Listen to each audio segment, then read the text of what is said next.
covered in nicks and lumps, the lot of them.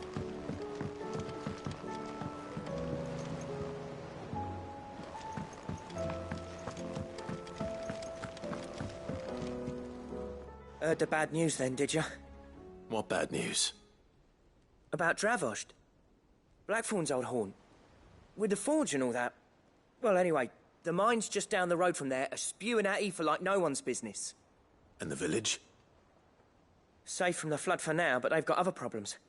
Akashic. Every creature in the area's either turned, or on the way to turning, apparently. Zoltan and the others are living on borrowed time. They need help, and quick. Doris sent a few curse breakers to keep an eye on things, but there's only so much a couple of scouts can do. Except get eaten. If something ain't done soon, the old place will be overrun. I won't let that happen. Didn't think you would. Does Blackthorn know? I thought it might be better if he didn't. He'd only do something stupid. You reckon we should tell him? No. It's better this way. Yeah, well... I can't stand about knowing what's happening out there, so I'm off. I'll see you in Dravost.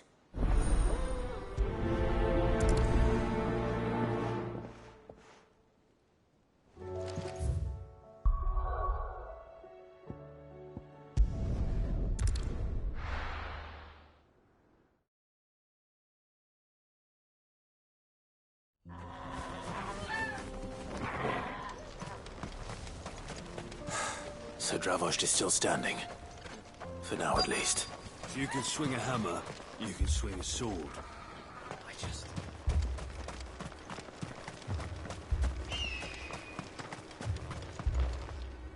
Clive! You're here! And the Akashic? Mostly off to the north still. But I spoke to Doris's scouts and it turns out things are worse than I thought. There's swarms of them out there. Told old Snotty to be ready to seal the north gate. That should buy us some time if we need it. Enough for the villagers to barricade themselves inside their homes, at least.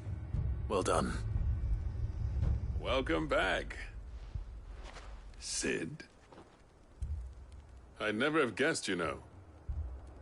Not if August hadn't let slip. Who'd have thought that the savior of Dravost would turn out to be the realm's most infamous outlaw? Keen to help us out again? I am. Thought you could sneak off without me, did you? Blackthorn. Oh, what are you doing here? One of the scouts couldn't keep his voice down. Unlike my best mate who didn't think I deserved to know. Zoltan, how long's it been? Long enough for us two to turn into a pair of old codgers, I see.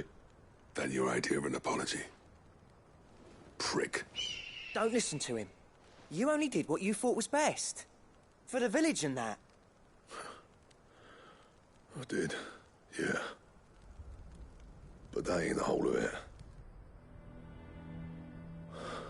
Vulcan, our master, didn't leave the chiefdom to the two of us. He left it to me.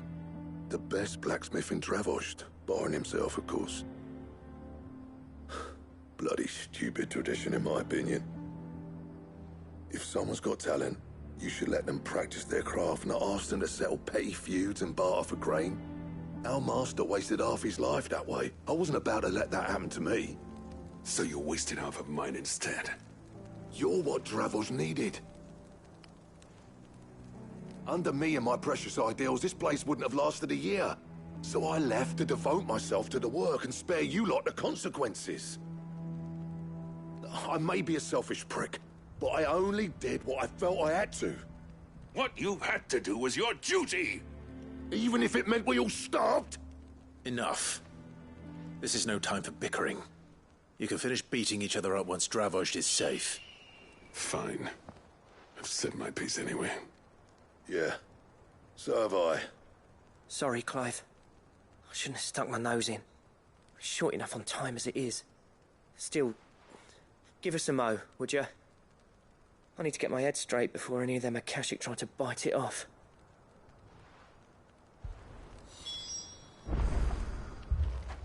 You, ready for the off, then?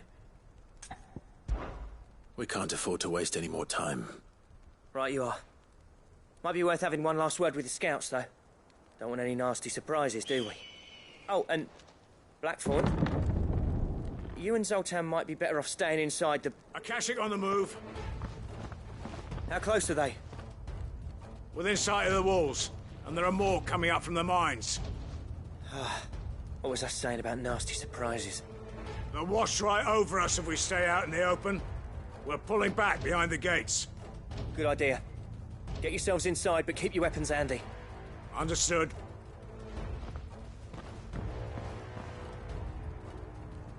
I'm prepared to fight if I have to. Well, let's hope you don't. That's our job. Once the scouts are inside, order your men to barricade the gates. No heroic last stands, you hear me? No fighting at all if you can help it. August's right. I've seen what Akashic beasts can do to armor. The people here are tough and willing, but they ain't equipped to face what's coming. I'm going out there. Start work on the gate as soon as I've left. I'll give you as much time as I can. And if they kill you? You evacuate.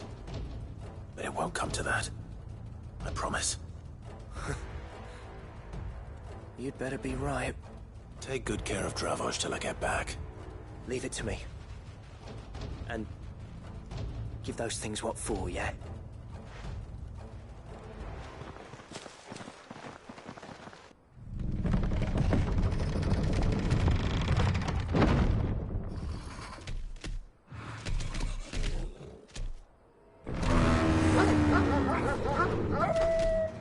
All right. Which one of you's first?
Let's try.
Now, the question is, did I miss any?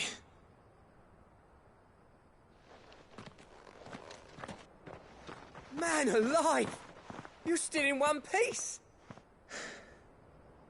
I slew as many as I could. As many as I could, he says. The old bleeding lot, more like it. Well, almost. Only almost. Yeah, one or two did try to sneak over the wall. But we got the bastards, don't you worry. Good.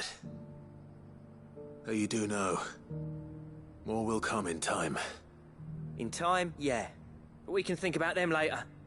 Let's get you back inside.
Sid!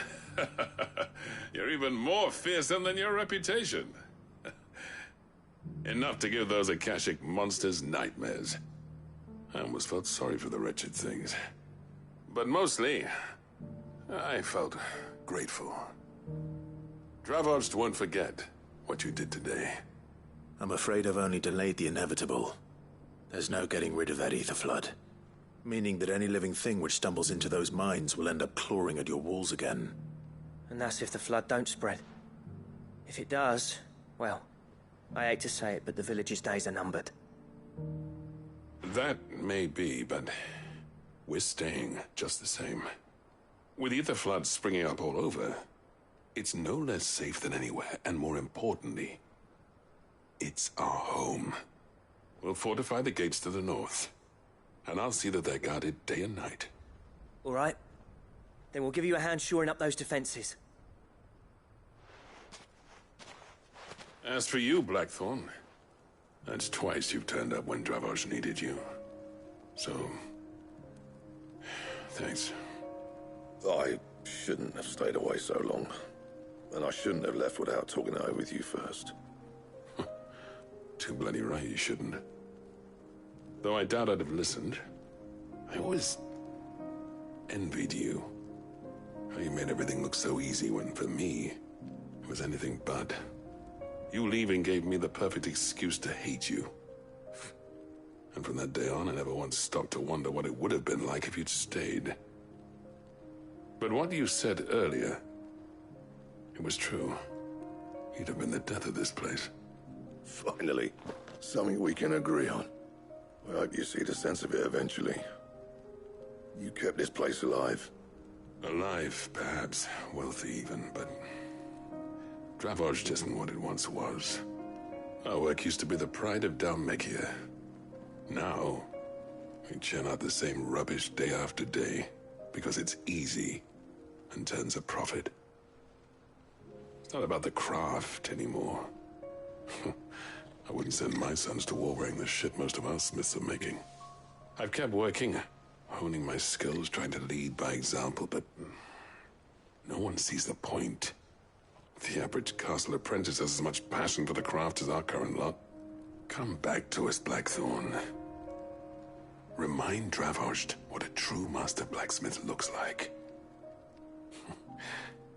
I'll even man those bellows of yours if it means we can work at the same forge again. That's a kind offer.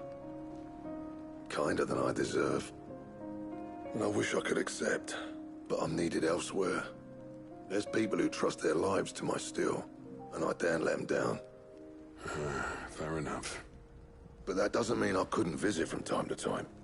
Let's see if we can't rekindle this town's passion for the craft, shall we? I'd like that. Just be sure to tell Snotty to let me in the next time I come calling, yeah? Knowing him, he'd let you in anyway. Blackthorn. The Master Smith turned outlaw, back in my good graces. I never thought I'd see the day.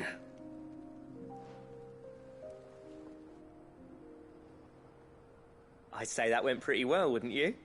Even better than I'd hoped. Sid, I've got something for you.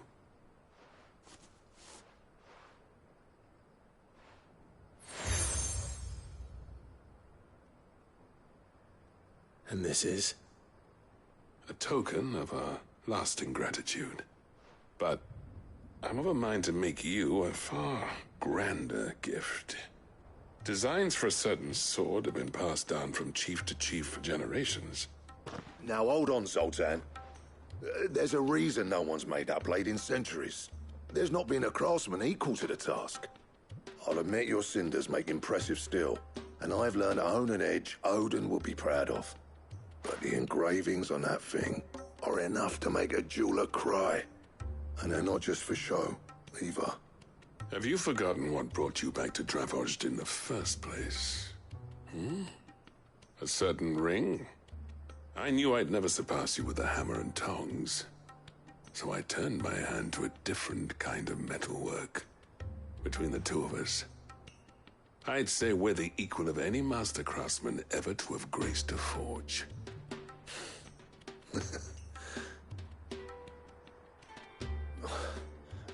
You know what?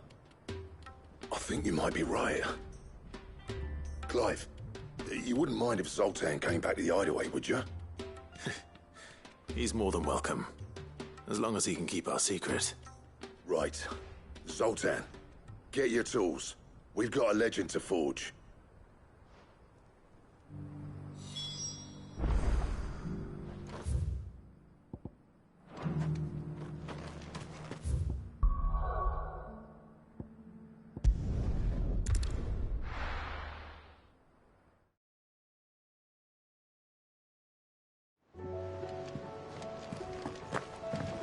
Come back.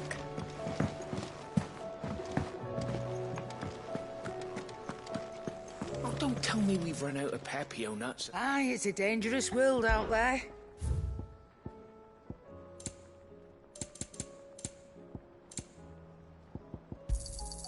You're rubbing me blind, you know. Is that all? The stew's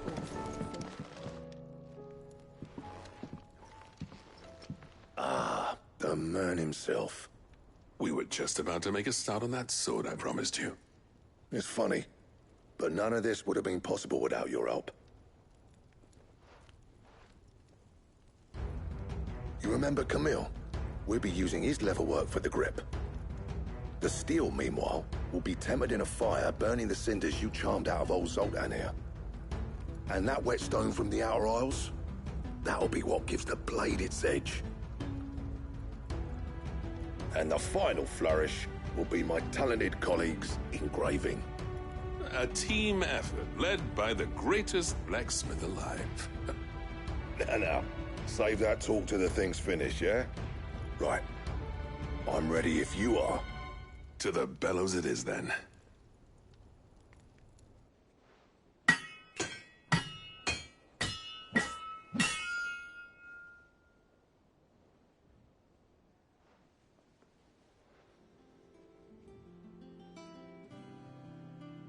Well, bugger me. We actually did it.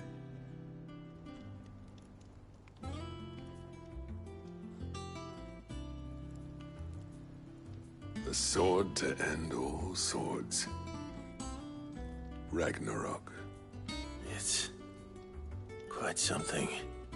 I, trust you'll take good care of it. Thank you. Both of you. So, does this make you pair the greatest craftsman alive, then? This? Nah. This was just following the footsteps of the greats of old. It'll take more than that to earn us our place in history. But we're up for the challenge. Here. A list of materials. Zoltan and I got talking on the long road back from Dravost. We reckon with those items there, we could craft something even better than the Ragnarok. Something worthy of a legendary outlaw like yourself. That's a weapon I'd like to see. You leave this list with me. I was hoping you'd say that. One legend at a time, eh, lads? Before you start on the next, who fancies raising a cup to friendship reforged? Good idea. No more drinking to forget my past. It's about time I had something to celebrate. Then tap the kegs! Vulcan's boys are on their way!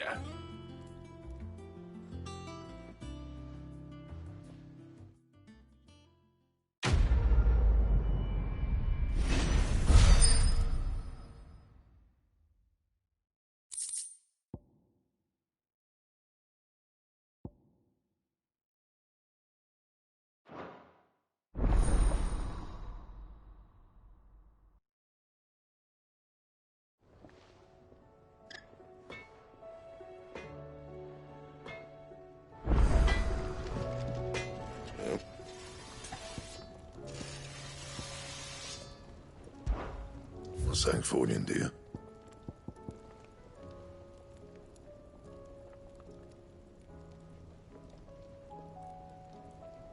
And?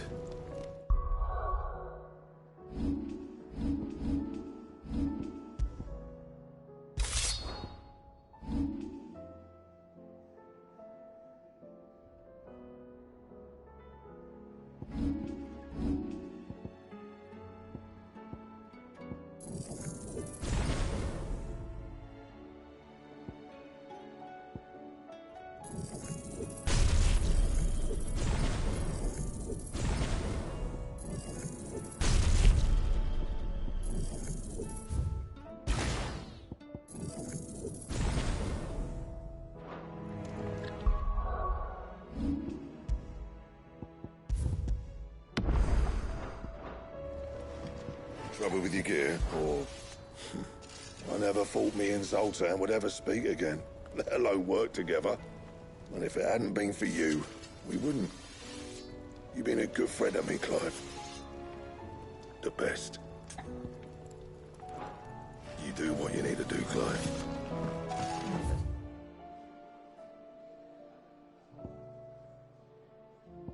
Stew's awfully thin these days.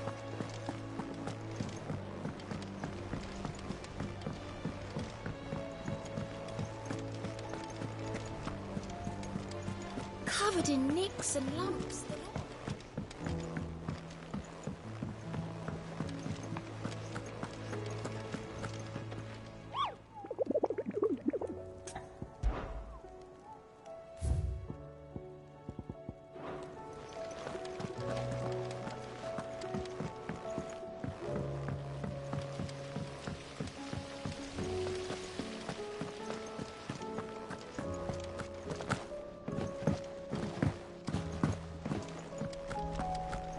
So, she don't need sails? How was she? The Enterprise, I mean. Ah, Sid. Just the man I was hoping to see. Did you have a mo?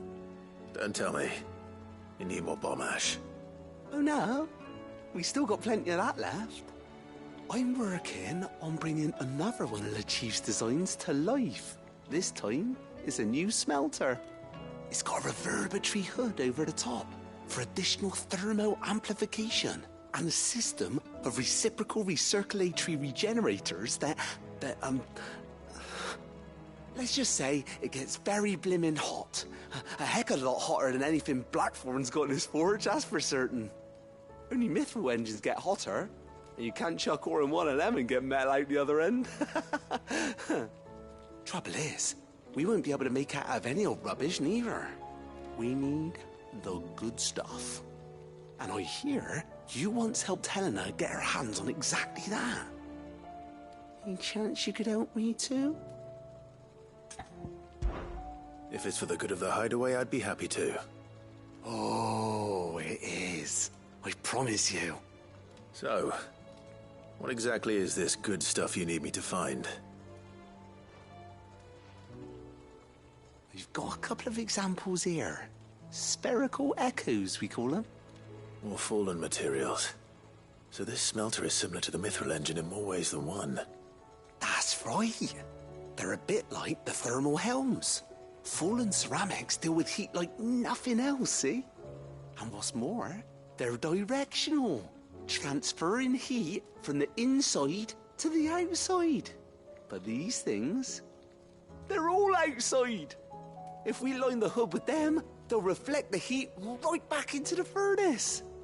We've collected as many as we can, and I know where we can get the rest. Trouble is, they're all watched over by their bigger, uglier cousins. So you want me to visit some ruins, destroy some echoes, and bring back the spheres they're guarding? That's it in a nutshell, yeah. We're only 3 short, mind, and we know exactly where they are. There's one up Amber Way, in that ruin that they call Lost Plume, and another in the Silent South, over in Dalmekia. Last one is in the ruins of Advent, which is in the Empire. All right then. Wish me luck. It'll do. I'll be keeping all my fingers and toes crossed.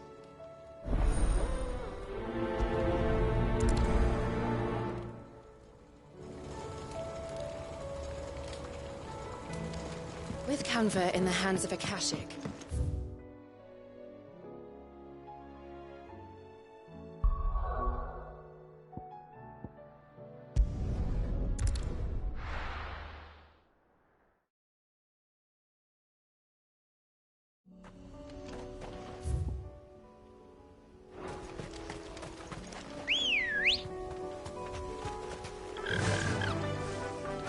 Fly, Ambrosia.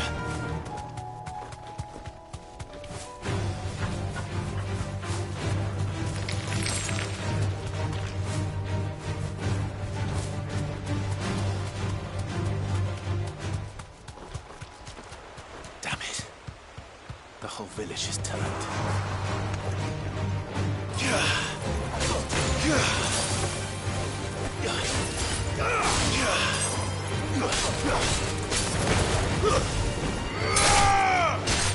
All yours, Torgal.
To deal with these ones first.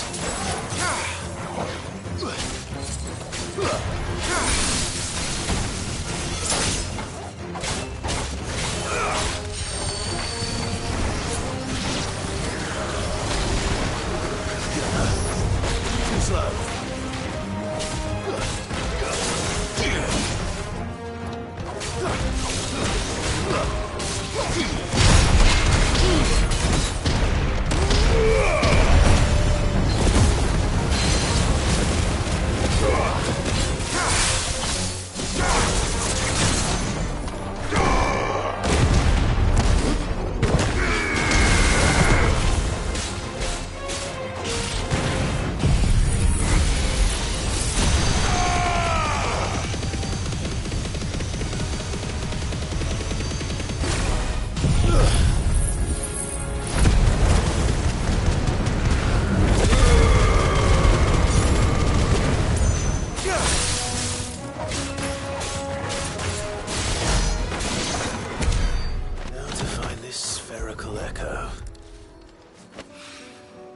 This is it. Right then. Just two more to find.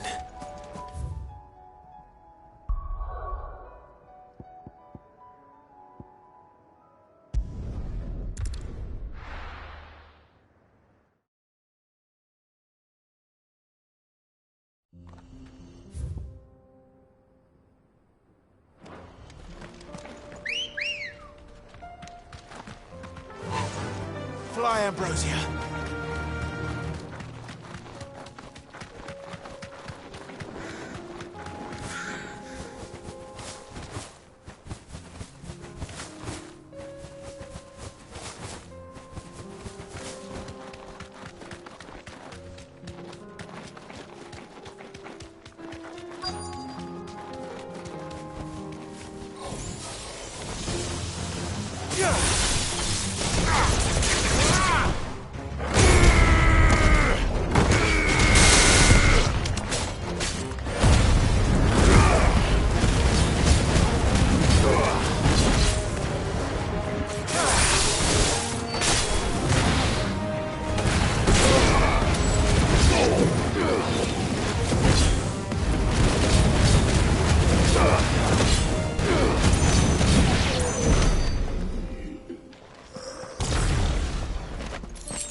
Two down.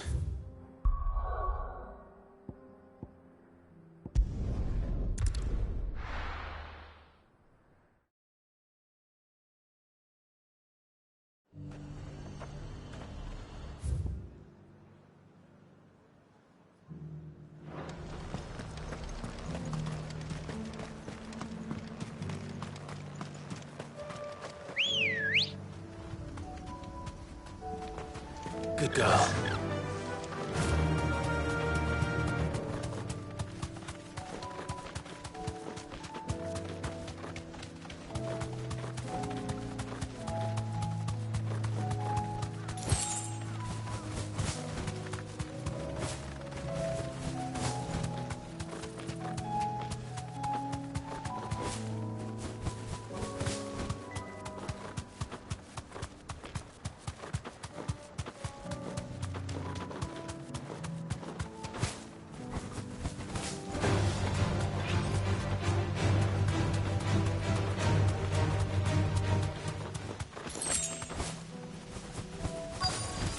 Enough of you, are there?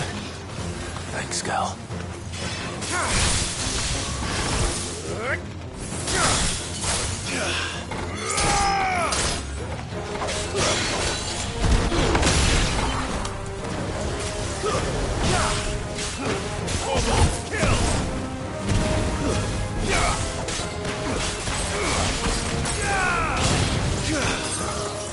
It's over.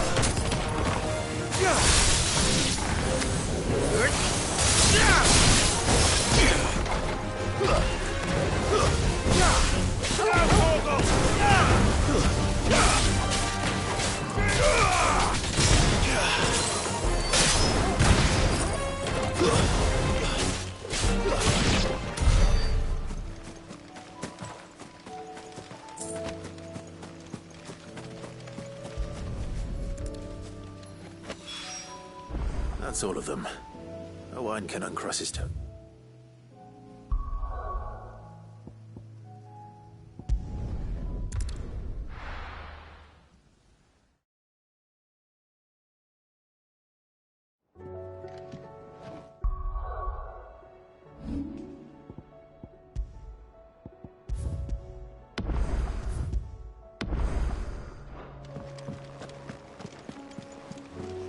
Covered in nicks and lumps, the lot of them.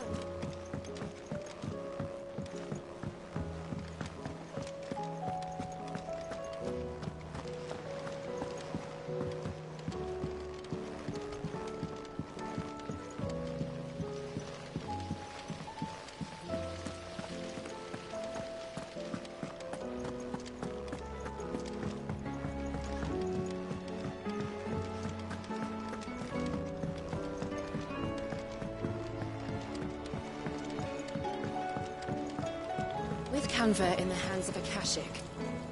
Ah, Sid. Wasn't expecting you back so soon. So, is it good news or bad? Good, thankfully. Here. Ah, that's brilliant! Thanks a blimmin' million! I'll fit 'em to the smelter right away!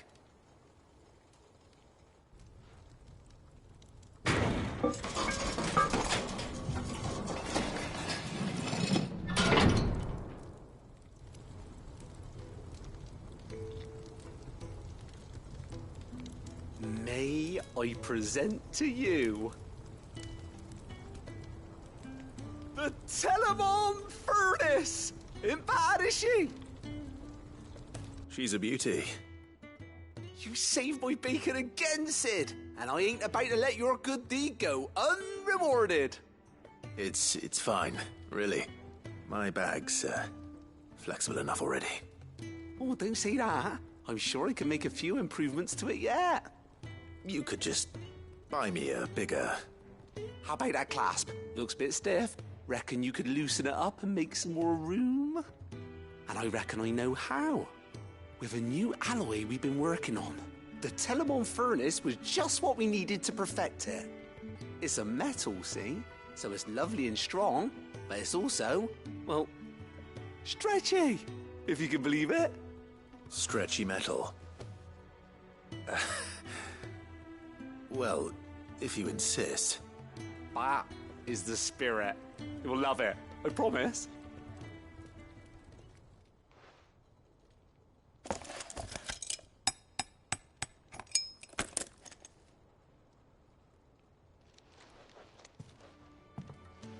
So, what do you reckon? It's actually quite ingenious. Thank you, Owain. Shh, don't mention it. You earned it. And I wanted to get some practice in using that metal anyway. Reckon we'll have all kinds of uses for it around the hideaway. Can't think of any right now, but that's our job, innit? Dreaming up new ways to make life easier around here. Maybe even out there, too. One day, the whole world's gonna know about the inventions you've helped us put together. That bag of yours will be the first of many. You mark my words. They'll hardly believe their eyes, I'm sure.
Clive, anything catch your eye?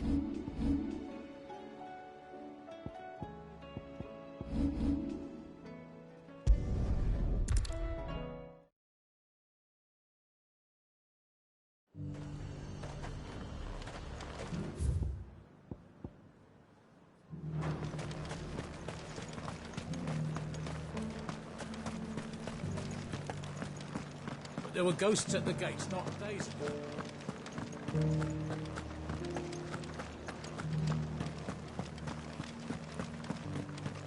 Those things I said before.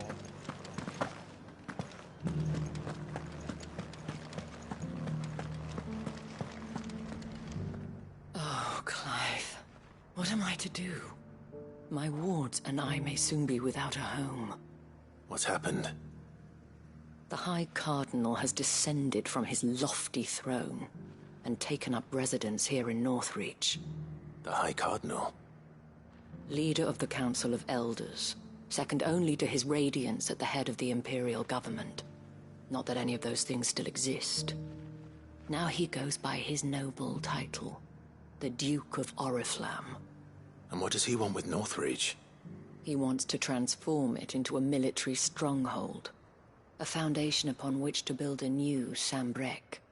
He's already secured the support of the various army remnants, with promises that they shall be afforded the respect they deserve in his empire.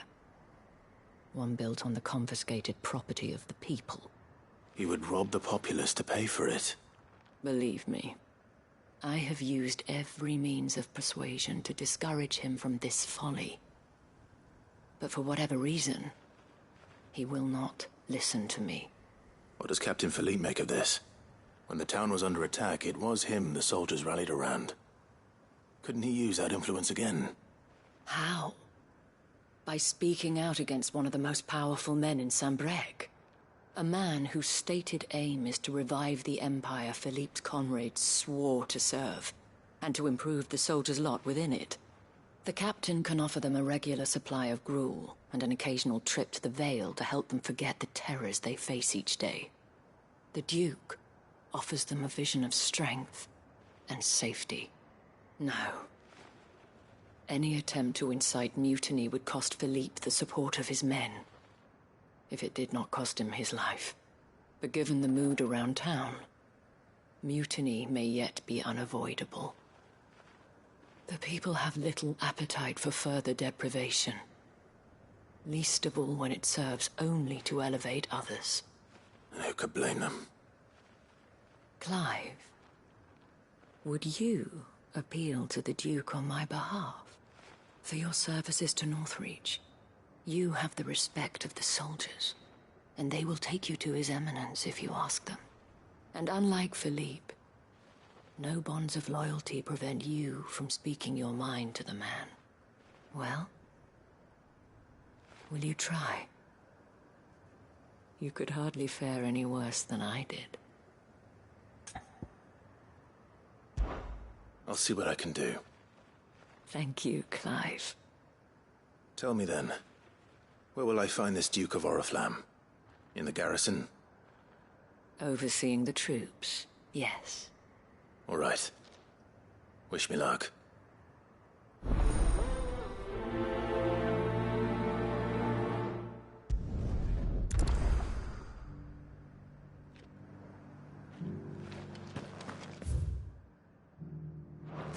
I may have met this Duke before, at the Remembrance Ceremony. Let's hope I didn't make a strong impression.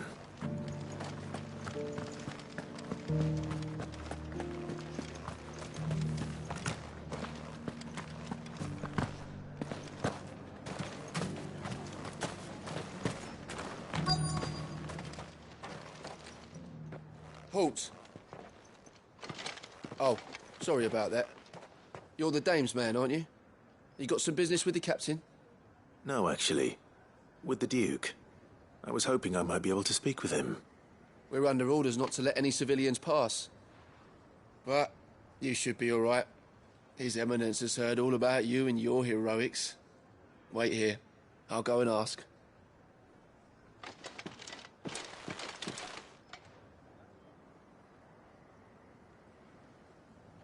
So, you are the sellsword who lent his aid to the garrison. The Empire owes you a debt, and I shall see it repaid. But tell me, is it wealth that you seek, or favor? Neither, Your Eminence. I thought only to inquire about your plan to turn Northreach into a stronghold. Ah, I see. You are worried the expanded garrison will render your services redundant. Yet you needn't be. A proud fighting man like yourself shall always have a place here. Pride of place, in fact. For too long has the contribution of the noble soldier been under-reckoned. But no more. For it is they who shall see the Holy Empire rebuilt, beginning right here in Northreach. Why here, Your Eminence? The town has been fortunate enough to escape largely unscathed from the recent troubles. Her defenses are sound, and her garrison well prepared. Which is more than can be said for Oriflamme or Twinside. The Empire wants for a capital, and I believe Northreach to be the perfect place. With Caer Norvent as her citadel. Once we have seen to the refortification of both the town and the castle, we need only build a wall around both to create a city that would be the envy of the twins. Plans are already underway for the construction. Soon enough, these thralls shall learn that they are no match for the might of Sanbreque. I fear you underestimate how dangerous these creatures are, Your Eminence. Should they return in force, you will need all the people of Northreach to come together in defense of the town. Something they may be loath to do if they've been deprived of their worldly goods. The people will do as their leaders command. If Sanbreque is to be rebuilt, she will require a functioning government. One whose authority is beyond question. That is why this levy is necessary. So that any man who wishes to join the army might do so and be fed, outfitted, and paid as befits a defender of the Empire. And yet there are those who persist in peddling the treasonous lie that I seek to steal from the people and drive them from their homes. I suspect they're afraid of losing what little they have left. Precisely. The common folk have little and less, and you mean to deprive them of even that. You would sow the seeds of your new empire in your own salted earth. Sabine, we have discussed this. Yes, and I told you then how putting the empire before her citizens would lead only to revolt. Without an empire, there are no citizens. And in yours, there will be only beggars. Is that what Griga wills for her people? Do not take her name in vain, Sabine. I'll come back later. The citizens revolt. I wonder what the people really think of the Duke's plan. It wouldn't hurt to ask them, I suppose. Let's begin with those on the other side of the wall.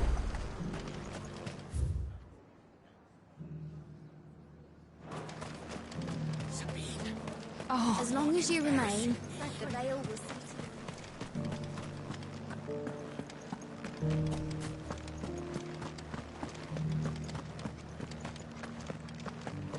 You needn't fret. The creatures are... There were ghosts at the gates not days ago. All right there. What is it you're after, sir? Just your opinion, actually. I wondered what you thought of the Duke of Oriflamme. Oh, him. Not much. None of us traders do. It's thanks to nobles like him that we had to set up shop this side of the wall in the first place. Couldn't have the rabble getting any closer to the holy capital, could they? And now he's trying to drive us out completely, threatening to take everything we got from us if we don't clear off.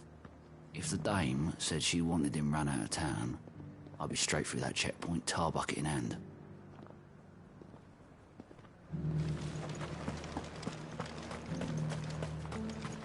I got peppers to numb your tongue. I put fire in you. I've been hearing a lot of talk about a certain Duke. Nothing good, I'll wager. Going around acting like he owns the place. And with hardly a word to the dame. This is her town, not his. I take it you'd rather she was in charge. As far as I'm concerned, she still is. Just need his eminence to sod off back to Oriflamme.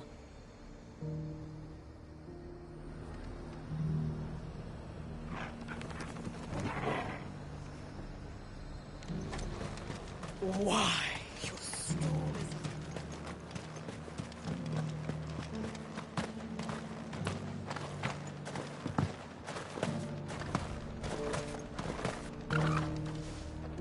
A question, if you don't mind. What do you think of the Duke of Oriflamme? Don't get me started. You build a life for yourself somewhere, earning for some noble to turn up and tell you you've got to hand it all over to him. If he thinks his name and his chains give him the right to empty our purses, he's in for a rude awakening. We'll do whatever it takes to keep what's ours. Whatever it takes. Well, the people seem united enough. What about the soldiers? I heard the Dame got an icon to rid the man over.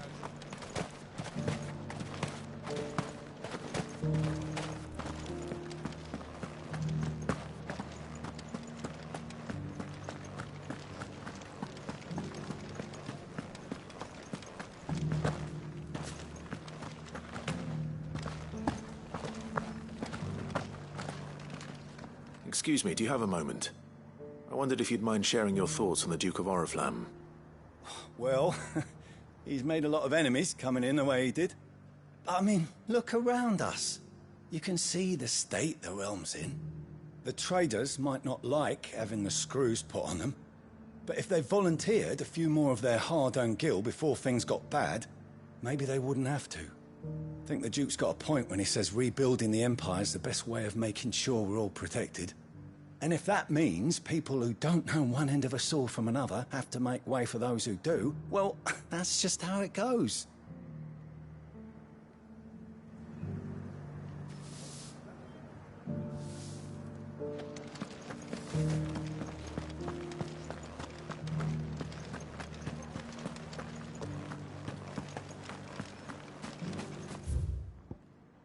You needn't fret. The creatures have been dealt with.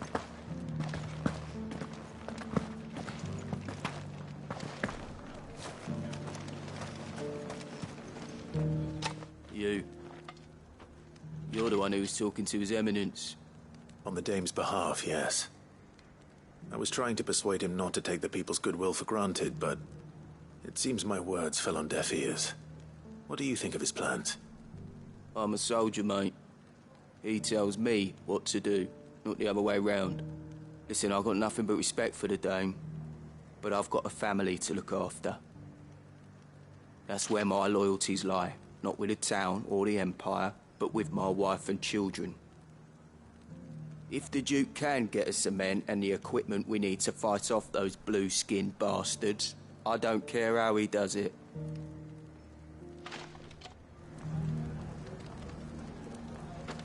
I left everything in the capital. As long as you remain, the veil will... Sabine, you are embarrassing me. You're embarrassing.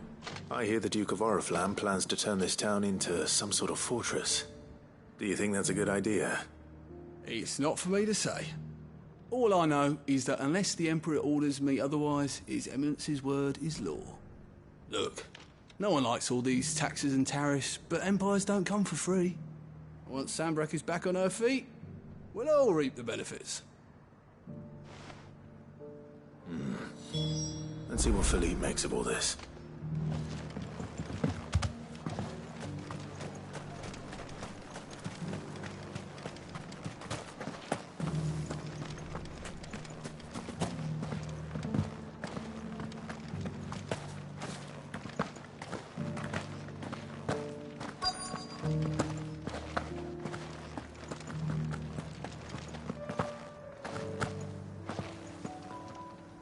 Captain, do you have a moment?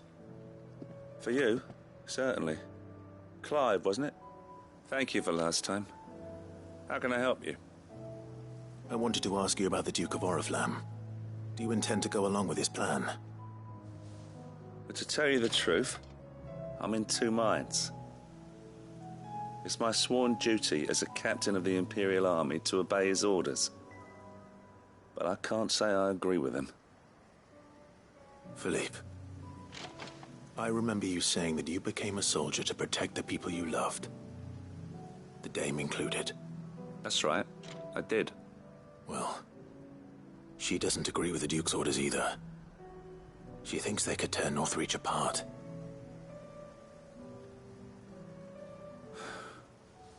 And she's probably right. Thank you, Clive. I know what I need to do now. Protecting the people I love is what matters. Doesn't matter how.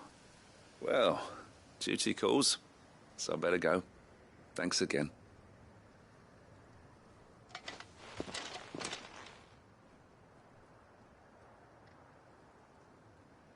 It seems Philippe wants to do the right thing at least. I expect Isabel will be pleased to hear that, if nothing else.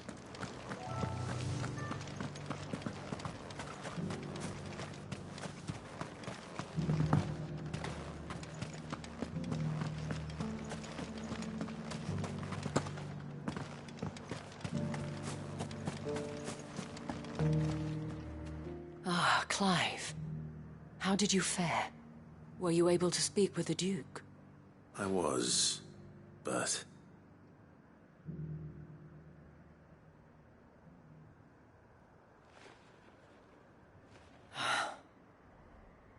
So Northreach is to be a fortress after all. Well, it will certainly help to hold back the thralls. There's no denying that. Though I doubt it will come as much consolation to the townspeople whose worldly goods are confiscated to pay for it. They deserve to be heard, Clive. To have a say in this new empire the Duke means to build. Sadly, His Eminence values their obedience more than their opinions, and hopes to reassert the authority of the state. I fear he sees the people as mere pawns on his chessboard to be sacrificed for the greater good. Needless to say, they themselves are of a different opinion, and would rather their destinies were in your hands. The soldiers, meanwhile, are content to follow their orders. And not just because of the Duke's rank, but because of his vision. I thought as much. Had I sworn to protect Sambrec, I dare say I too would want nothing more than to see it rise from the ashes. Thank you for trying. But the battle is lost. I don't know about that. What happened to your uniform? I handed it in, along with my resignation. Told the lads I wished them well, but that I owe it to those I love to call it a day. But why? Because I realized what really matters to me. Not following some nobleman's orders for the sake of it, but protecting what I care about. Protecting Northreach. I honestly don't know when those monsters will return, but I'm certain they're not finished with us yet. And when they do come back, we need to be ready for them. We need to stand together, all of us. And with you to lead us, milady, I reckon we can do it. It was you who finally convinced me, Clive. There's no point following orders if they go against everything you believe. Indeed. All of us, standing together. That has always been Northreach's best hope, and one which still lies within our grasp. We have only to turn our attentions to the true enemy. Thank you, Philippe, for showing me what I must do. Anything for you, milady. Speaking of standing together, would you mind if I borrowed a few of the lads from the Vale to help keep watch around the town? I fear His Eminence has loftier tasks in mind for the guard. Not at all. Be my guest. Wouldn't be the first time.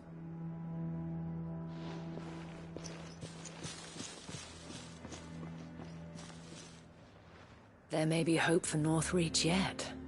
Especially with men like you and Philippe to champion our cause. I, for my part, shall continue to work upon the Duke, in the stubborn belief that I might still tempt him into joining hands. But I suspect I shall have to call upon your aid again. Until then, Clive. Until then.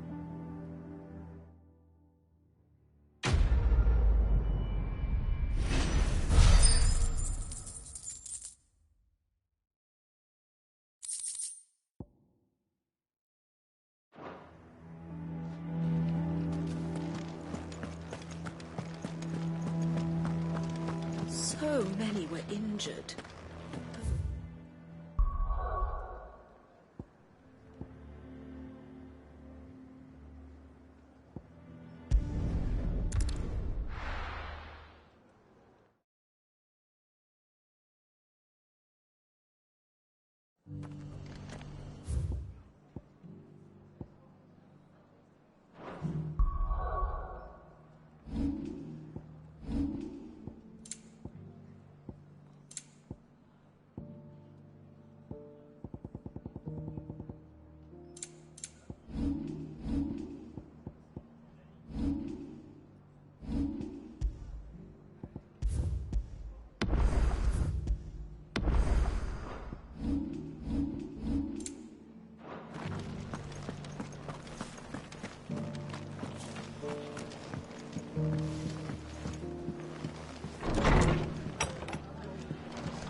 Clive. I was just about to send for you. I'd like you to take something to Sir Wade up in Eastpool. Seeds for planting. Thought it was about time they started growing their own food. I'll keep providing them with whatever they need in the meantime, of course. But if Eastpool's going to survive, it's got to be able to fend for itself. As of those poor bearers. They've lived their whole lives in servitude, but now they're their own masters. Small wonder they ain't got the foggiest how to provide for themselves. So it's up to us to teach them.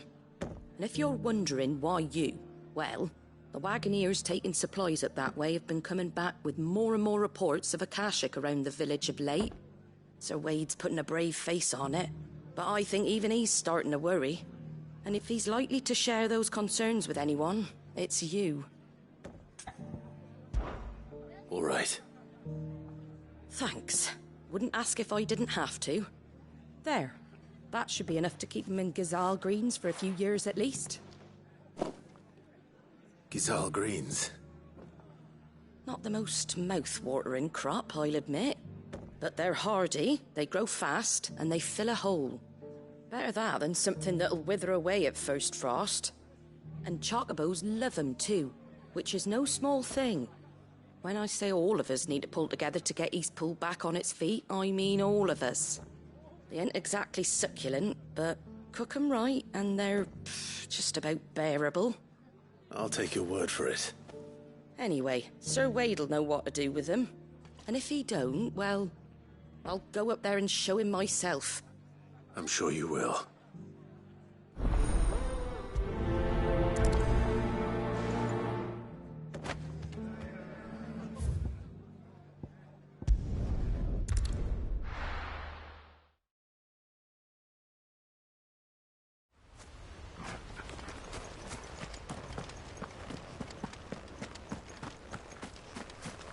I heard the Guardian saying we're supposed to grow our own food.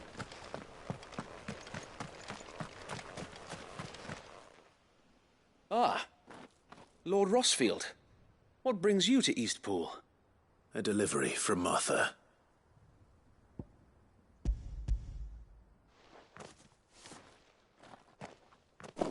These are Gazal green seeds. Martha's keen to cut the apron strings then, is she? I jest, of course. You see, I had thought we might be able to revive the old wheat fields, but they'd long since gone to seed. Only without the seeds. Martha was hoping you might be able to show the bearers how to plant and tend these, so that they'll be able to fend for themselves. That's not a bad idea. These bearers had only recently escaped their bonds before we brought them here. They know little of freedom, of providing for themselves and their loved ones. Unless we teach them how to live like free men, I fear that all we have achieved in bringing them here is to exchange one master for another.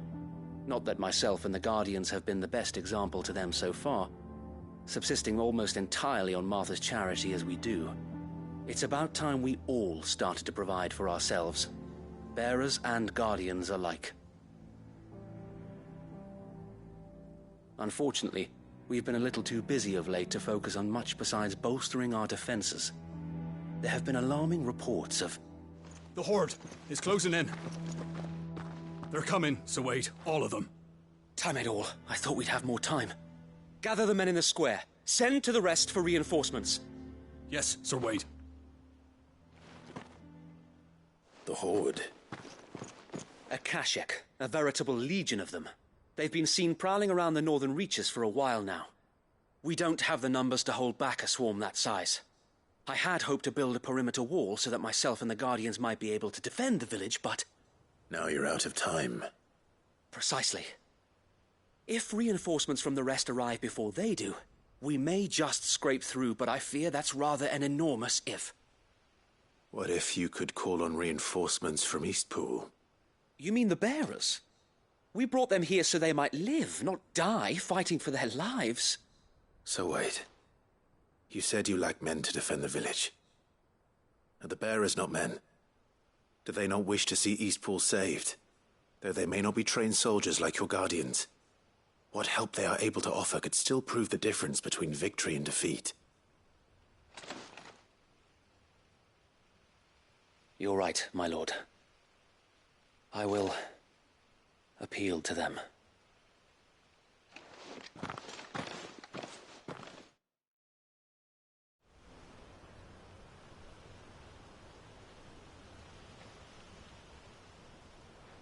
My friends, I humbly beg your aid. We Guardians are few and our enemies many. But I swear we can defeat them with you at our side. You would send us to the slaughter. To serve as bait for those fiends so that you and your men might be spared. And to think we trusted you. Say what you will. A home is not worth dying for. But it is worth fighting for. Sir Wade fights to give you lot a chance. Just like I do. Just like Sid does. We all wanted to give you a home where you could be free. And you got one, didn't you? This place, Eastpool. This is your village. Your home. And if you don't fight to protect what's yours, you'll lose it. You know I'm right. This world wants to take everything from you. Everything.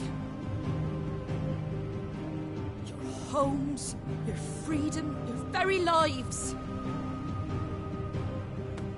So then, are you going to stand by and let that happen to you? Are you going to accept fate like good little Bran did and die, having never stood up for yourselves? Or will you fight like free men and women?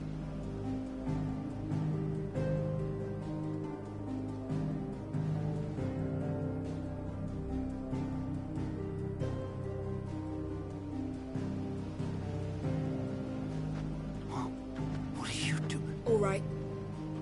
Give me a sword. I never dreamt I'd have a home of my own. And now that I have, I don't want to lose it. I will protect what's mine, or die trying. We all will. Free men and women, fighting together.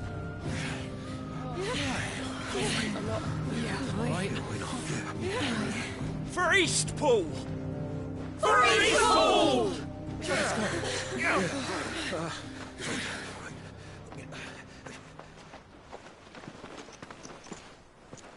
Thank you, Martha. Don't mention it. Just promise me one thing. That you'll show them how freeborn fight. Gladly.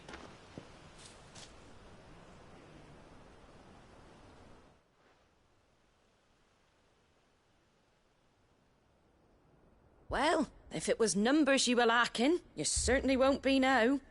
Thanks to you. Me? Oh, I just love the sound of my own voice.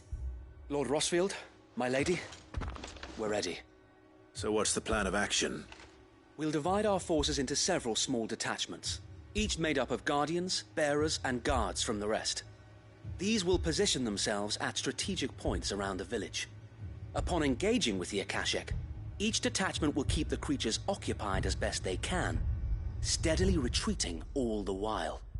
You're going to lure them into the village? I am. We will have neither the time nor the resources to treat the wounded, so injuries must be avoided at all costs. Instead, we will focus purely on defense at first. By coordinating our withdrawal through the use of messengers drawn from among the bearers, we will aim to have the swarm converge at a point of our choosing. With luck, that point will be the village square. The perfect place for our most able warriors to surround them and fall upon them. And for you and I to finish them off. A sound plan, but one that'll require a leader with a cool head and strong nerves to coordinate the retreat. I'd say you have both in abundance, Sir Wade, but you'll be needed. Please, leave the last of the fighting to me. Ha! and let you have all the glory? Sir Wade! They're here! Then you know what you must do. We work together, everyone playing their part, each shielding the other that no man might fall, that Eastpool might live on. For Rosaria! For Rosaria! We've no time to argue, my lord. I'll do as you ask. And I will do as you ask. Suppose we'd better do our bit too, then, eh? Right you are, Martha.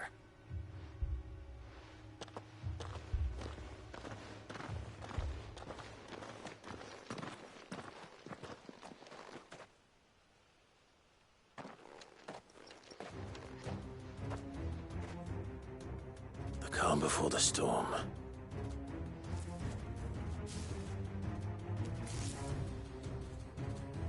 And here it comes.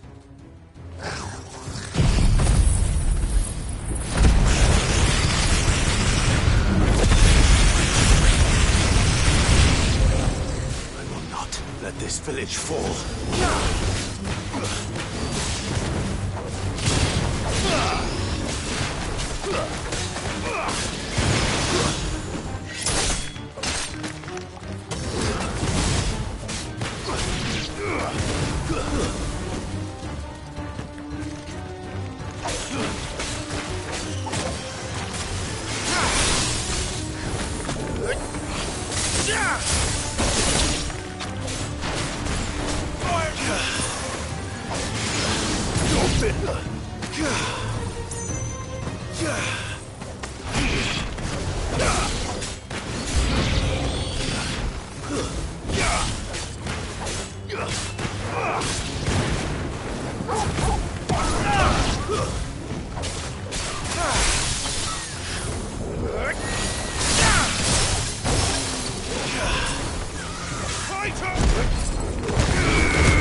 Looks like that's the last of them. Lord Rossfield! Change of plan! What is it? Owl from the rest. An Akashic curl's been sighted on Rhiannon's ride and is headed in their direction. Well, the better half of her guard is here. So wait, how many Akashic remain in Eastpool? Hard to say.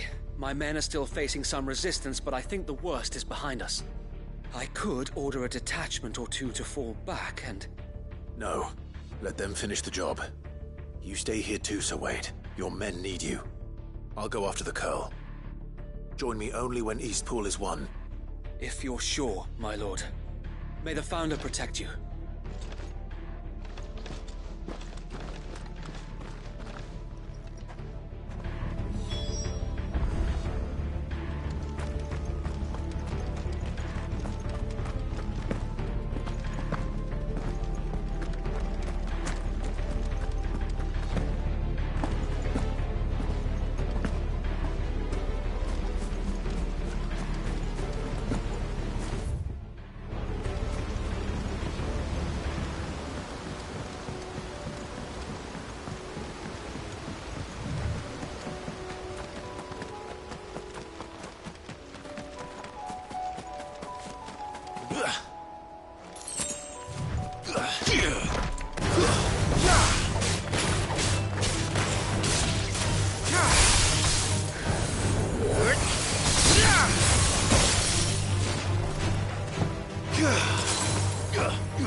All right.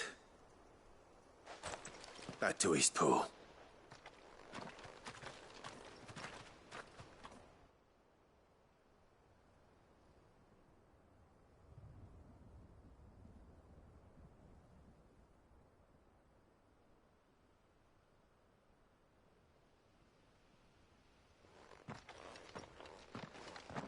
Lord Rosfield, the Curl, is it?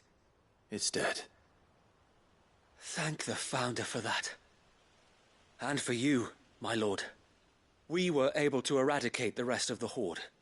I have guardians posted around the village to keep watch for further attacks, but all seems quiet for now. I hesitate to say it, but I think it might be over. I think it might.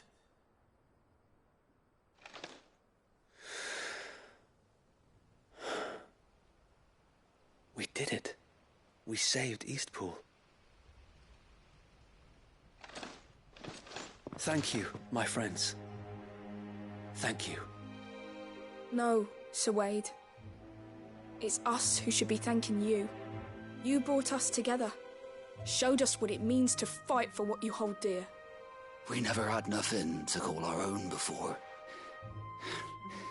We didn't know what it meant to protect it, but now we do. We really do. Forgive us, Sir Wade. You and your people saved us, and still we doubted you. But there's no doubt in my mind anymore. We're free men now, so we have to start acting like it. We have to fight to protect what's ours, to protect Eastpool. And we shall. We all shall. Together. This is our home.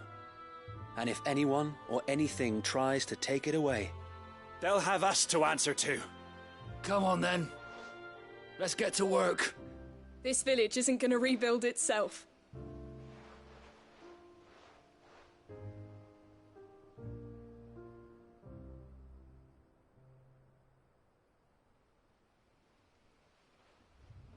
They're not slaves anymore.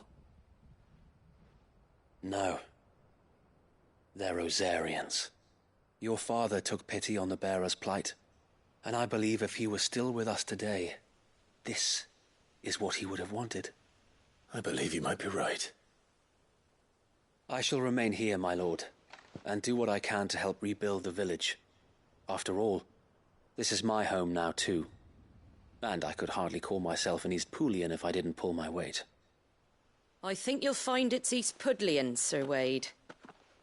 But you should be proud all the same. I'll have to pull my weight too.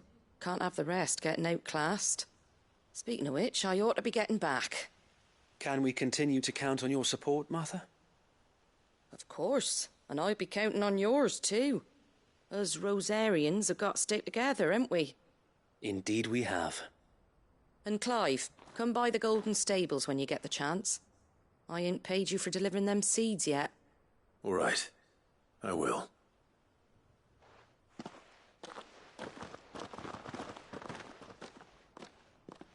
Lord Rosfield, do you remember our very first mission together? Clearing the goblins from the Stillwind Marshes? How could I forget?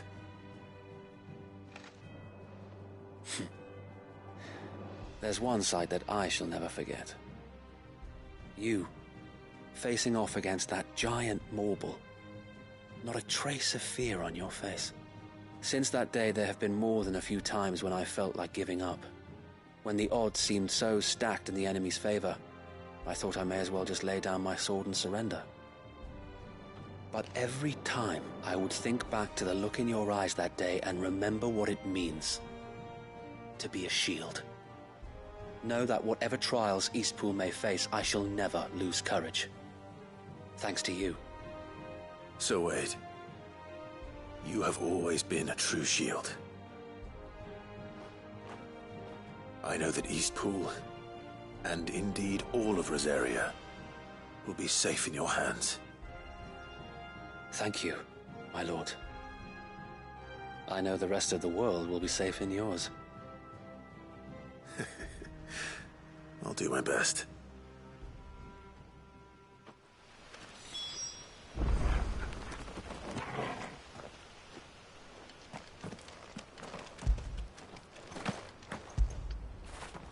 After it!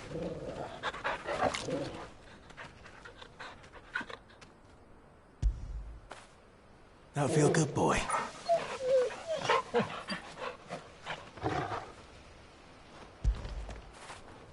Oh, cool.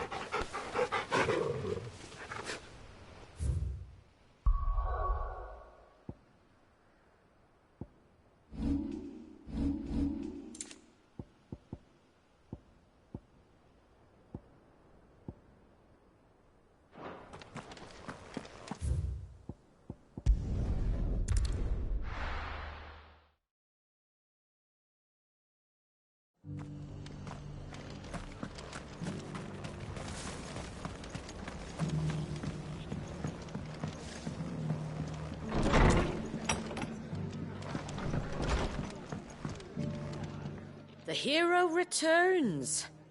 It's lucky you came by when you did, eh? Not only did my seeds get delivered, but you went and saved Eastpool and all. I just did what I could. And it's only right that you get rewarded for it. Take it before I change my mind. Thank you, Martha. So, Eastpool's finally back on its feet again.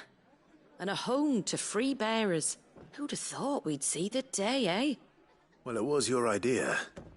I know that, but I never stopped to think what it would mean. Bearers in charge of themselves, thinking for themselves, working for themselves. Like your hideaway, but not even hidden away. Though I suppose the rest ain't much different nowadays. You know, bearers living free like that reminds me of when I first met Sid. Loath as I am to recall that particular day. I take it you didn't always see eye to eye. What happened? Well, if you really want to know, I started doing what I do long before I met Sid.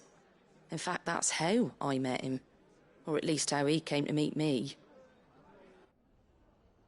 He showed up at the stables one day, asking questions about who'd been buying up bearers. Founder knows what he thought I was doing with them. Running a hunt, poking around in their innards. Something awful anyway. Me, I thought he was a new constable. Thought the game was up. But somehow we both managed to work out what each other was about. And before I knew it, the cheeky arse was rattling on at me about how I was doing it all wrong. After all my hard work. Told me I was giving them relief, but not freedom. That my bearers were still dying as slaves. Got right under my skin, it did. Told him if he didn't like it, he could bugger off and report me to the garrison. And do you know what he did? He smiled. And then he laughed. And then I did the same. We made a pact that day. That whenever one of us was in need, the other would always be there for him. And you were? Well, we both wanted the same thing. To make life better for bearers. Just like your dad. Do you know I was born right around the time Elwyn became Archduke? Growing up, I saw how he tried to change things. He certainly didn't lack for ambition, that one. Indeed.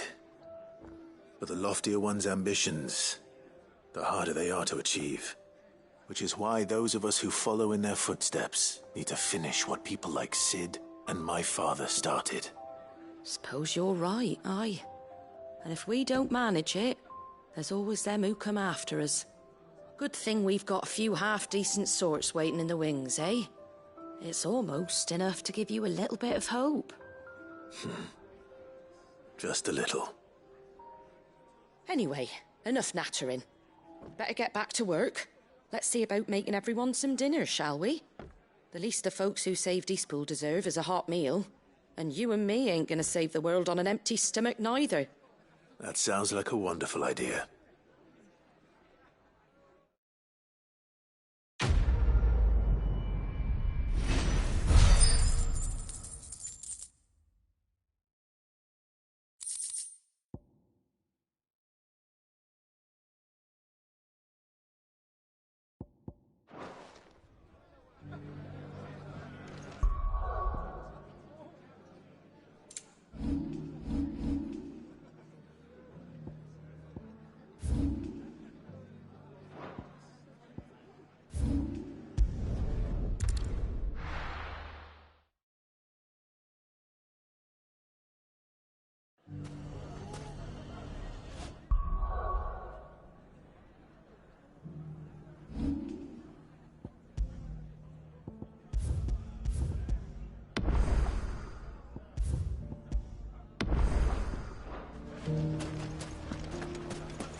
Clive! To what do I owe the pleasure? I just wanted to see how the town's been faring since you brought everyone together. Since we brought everyone together, all is absolutely wonderful. Conrad and Natalie's hands remain safely away from each other's throats and firmly at the helm. Our stores are full, and the bandits still too disorganized to raid them. Just as the good Lady Jane and Lord Underhill intended. Are you a lord? Lubor's going to be one too. They're going to make him the Lord of Dalamil, because of how he stopped all the grown-ups from fighting. It's the mayor of Dalamil, dear child, and the vote hasn't taken place just yet.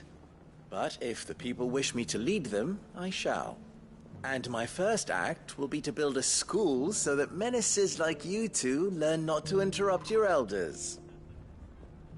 Speaking of menaces, there may be a rather worrying one just over the horizon. May there indeed. I'm afraid the example Conrad and Natalie set in putting aside their differences and presenting a united front might have caught the bandits' attention. And they might have elected to take a similar approach. They have formed what one could call a League of Outlaws, and they grow more organized by the day. But we'll fight them all off just like last time, no matter how many of them there are. Won't we, Lubor? Of course we will. If we continue to work together, we can overcome any challenge we choose to face. The longer we avoid facing this one, the more difficult it will be, until the only way to overcome it might be to run for the hills. Our best hope is to nip these efforts at organization in the bud, by finding those ne'er-do-wells who have yet to join the cause, and ensuring that they never do. Perhaps a certain Lord Underhill might be willing to lend us his aid once more?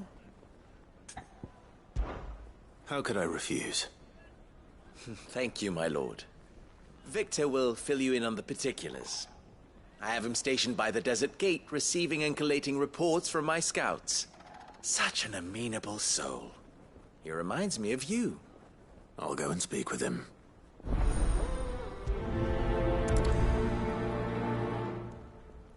What's the difference between a lord and a mayor? That's easy. One of them swings... A League of Outlaws. Sounds like we have some competition.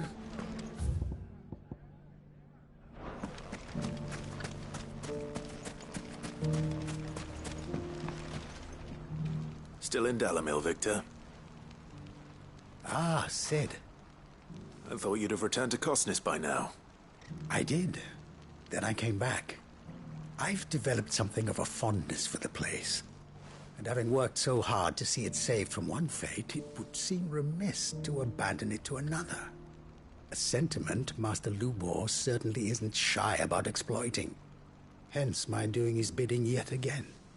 You're not the only one. What does he want you to do? He asked for my aid in putting down the bandits. And he said that you might be able to help me find them. Then you've come at just the right time. I was on my way to speak with Conrad about how to organize our forces. There are more camps in the vicinity than we can safely strike at once. But we must strike together, and we must strike soon at as many camps as we can.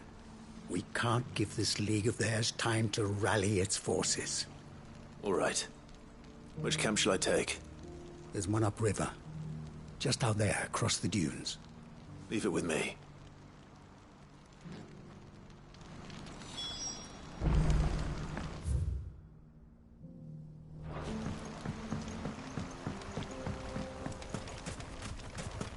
Those ne'er-do-wells want to band together. Good girl. Run like the wind.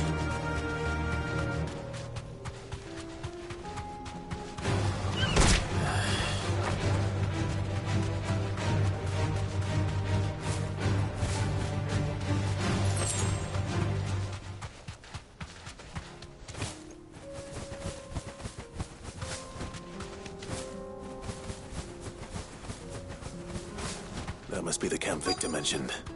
Come on then, Toggle. That's him! The one who killed Locke and Fingers! Take him out!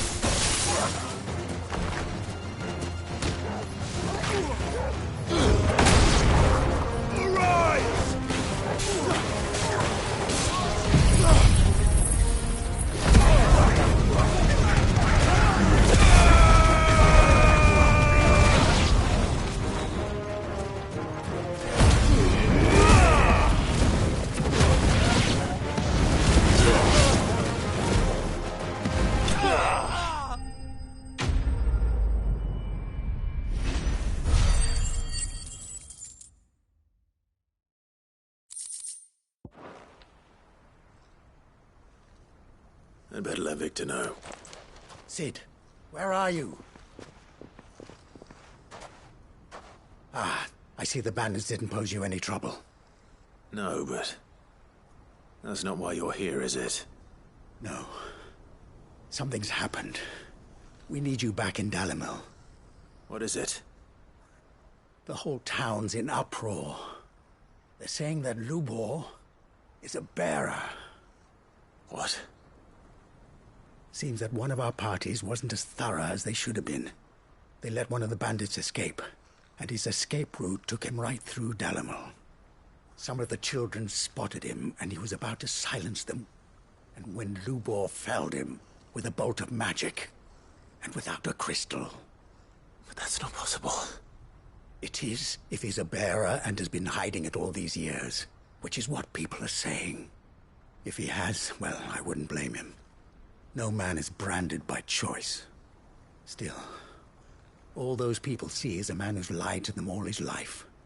One who was made a leader of himself when the world believed he should have been a slave. Fuck. I don't know where we go from here, but I know one thing. Lubor needs all the friends he can get right now. You're right.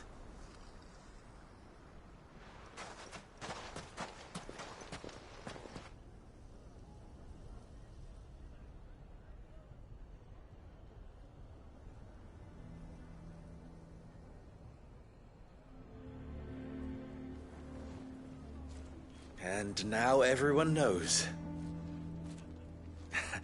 I made it a habit to keep a crystal close at hand for just such an occasion. And when that occasion arose, I forgot to reach for it. Well, it was bound to come out sooner or later. We're sorry, Lubor. We tried to keep running. But we just couldn't anymore. There's nothing to be sorry for. I rather enjoyed playing the hero for once. All that matters to me is that you two are safe. Look at him talking to his betters like it's nothing. All lies, I'll wager. Just like the ones he fed us all these years. Once people make up their minds, it's hard to change them. We need to do something, and quickly. Convince the people not to let their prejudices blind them. Convince them that nothing has changed. That their enemy lies outside these walls, not within them. You're right. We should speak to everyone. I'm glad you agree. I'll handle the townsfolk. I'm a Dalmec born and bred. They listen to me. You head to the tavern. Make Conrad and Natalie remember who Lubor really is. They know that Lubor and I are friends. I might not make for the most impartial of interlocutors. Lord Underhill of Randalar's League of Merchants, however, is a trusted and impartial mediator of note. I'll do what I can.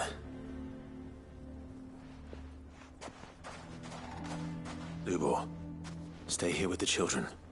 I can't promise anything, but we'll try. And that is all I can ask of you.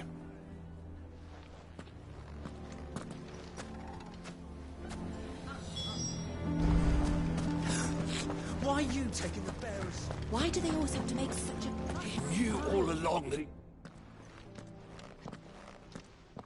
Forgive me for disturbing you, but could I have a moment of your time? I've seen your face before. As have I. Lord Underhill, wasn't it? Of the League of Merchants. That's right. I wanted to speak to you about Lubor. The rumors that he's a bearer. All true, I'm afraid. He'll never be mayor now. Not if I have anything to do with it. But what of his wares? Bearer or no, his steel is highly valued throughout the Republic. In this at least he's done the town a service. Might that not earn him a little leniency? Leniency?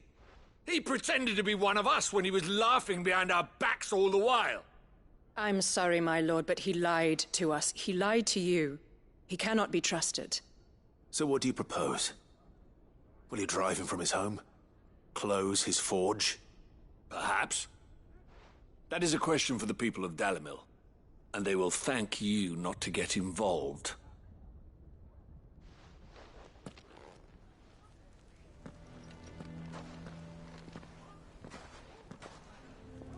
The townsfolk have made their minds up. There was nothing I could do. Nor I. Conrad and Natalie refused to consider anything but their own wounded pride. You never know. Once their anger is cooled, they might see things differently. For now, we should report back to Lubor. All right.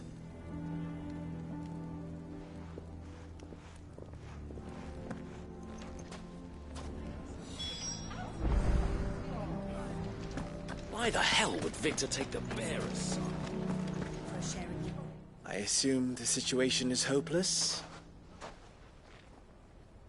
There's still hope. But...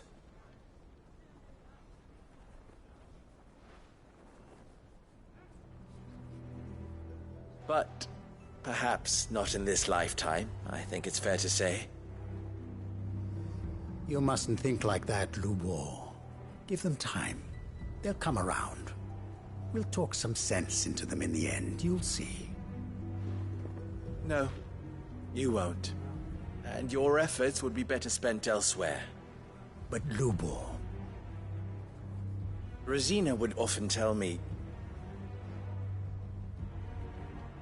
that steel does not lie, that a blade is a reflection of the smith who forged it. To yourself be true, that was her point. Rather an ironic one when you consider that her life was taken with a blade of her own making. But I do not doubt that she was always true to herself and what she believed in, right to the end. And so must I be. I must do what I know to be right, no matter what others might think of me. And now, I know what that is. I must embrace my new role of villain so that the people of Dalimil have something to unite against.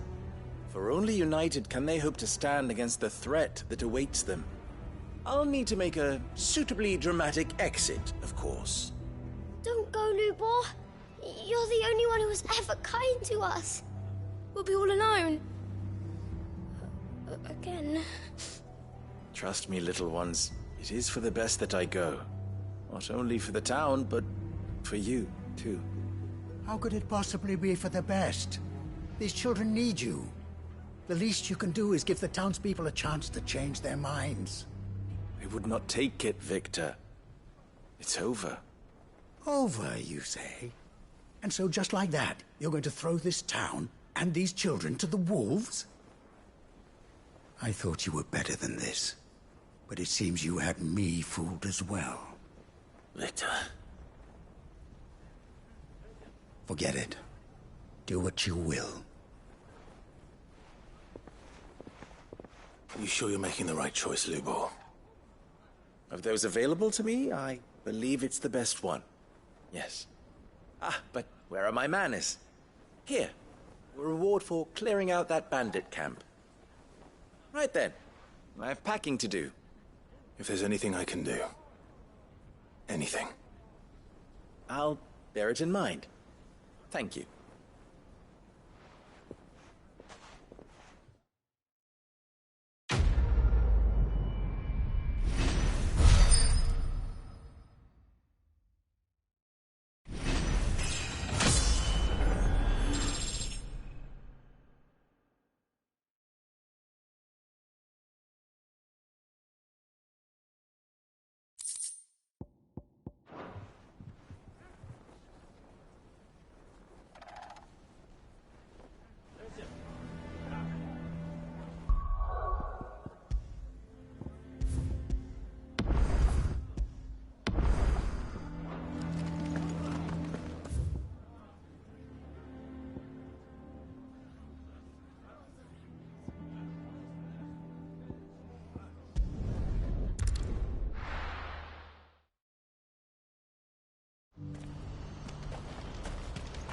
What's happened?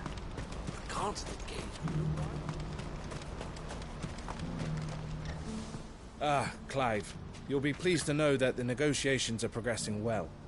That is good news. Yes. Our comrade in Randala has just sent word that the contract should be signed very soon.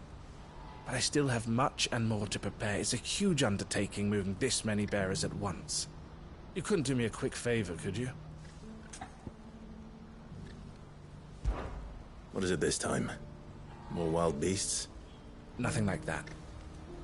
I just need you to go over to the caravans and ask El how long we have until the bearers arrive. Find out exactly how much faster I need to get all these supplies moved. All right. I'll go and ask. Thanks, Clive. I owe you one.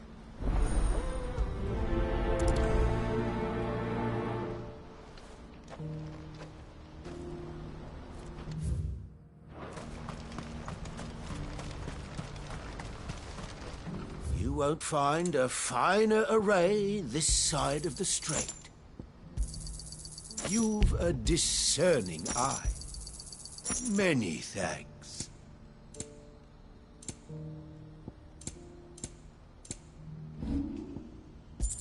You're welcome, any?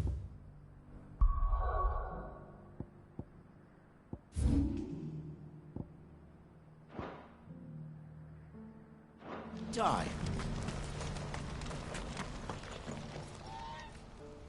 Don't blame yourself, El. This is their fault, not yours. I know, but... No buts about it, all right?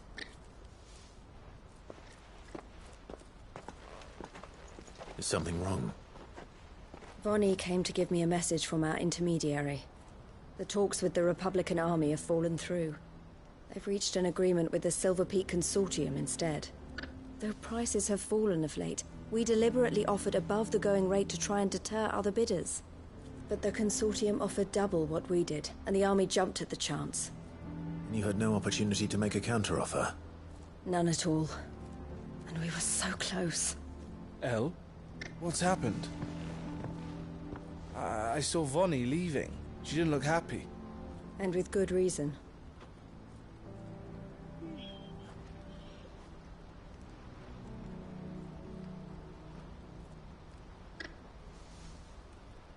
But I thought we were the only ones the Fist were speaking to about the bearers. How did the Consortium even find out about this? It's not so surprising. They have ears all over the Republic. This isn't over. The Consortium will have to sell these bearers eventually, and at the price they paid, buyers will be few and far between. I'm going to Randalar myself. Alone? You sure that's wise? Are you offering to be my bodyguard? How kind. Meet me at the checkpoint near the capital gates. I'll send an owl ahead and request a meeting. You go to Cashlock, Theo, and get everything ready. We've waited far too long as it is. Even if I fail to free these bearers, there will be others. Someone needs to prepare the place and keep any prowling beasts at bay. Oh, and that's me, is it? Well, it looks like I'm following orders till she gets back from meeting the Silver Peak Consortium, who've been doing their best to undermine our scheme. She'll never join them after this, surely. No, she said it herself. She still has plans for Cashlock, even if this one falls through. She means to stay with us, then. I can't say I'm not happy to hear it, but... is this what she really wants? You have to trust her. You're right. It's what she wants now. And if Elle's off fighting for the cause, I should do my part too. So I bid you farewell and safe travels, my friend. I'll gather my men and leave for Cashlock. We'll make sure the place is well stocked and defended. You go to Randalar and see if you can stop my sister biting the Consortium's heads off. If she won't consider her prospects, someone has to. I'll do my best.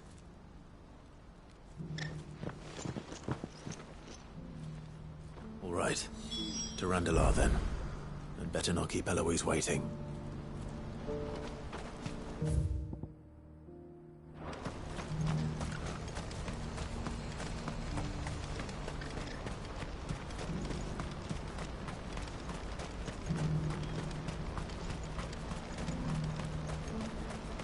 What I wouldn't give for a home. When are they gonna let us through? Did you see it too? Lights in the sky over the Dominion. I did. Is it war, do you think?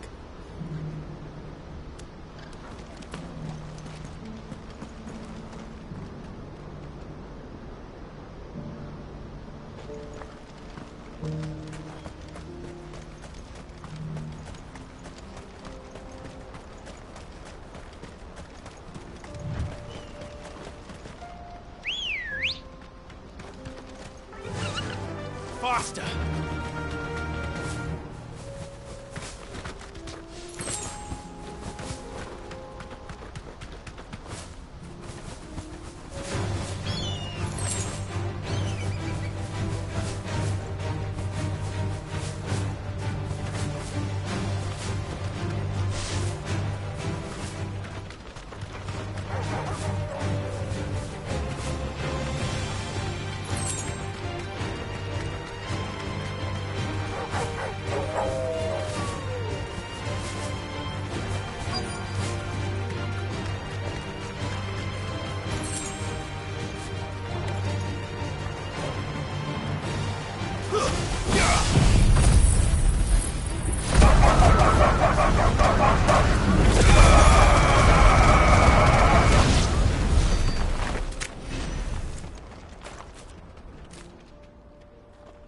I hope I didn't keep you waiting.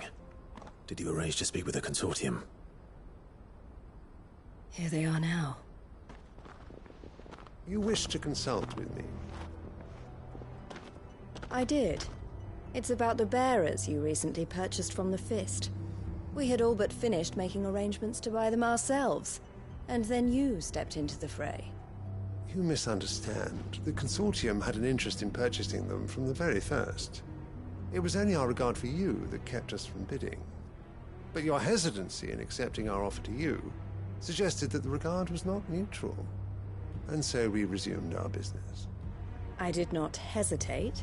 I am simply not inclined to make such decisions without first giving them due consideration. But what is done is done. Come then. How much do you want for them? Alas, you are too late yet again.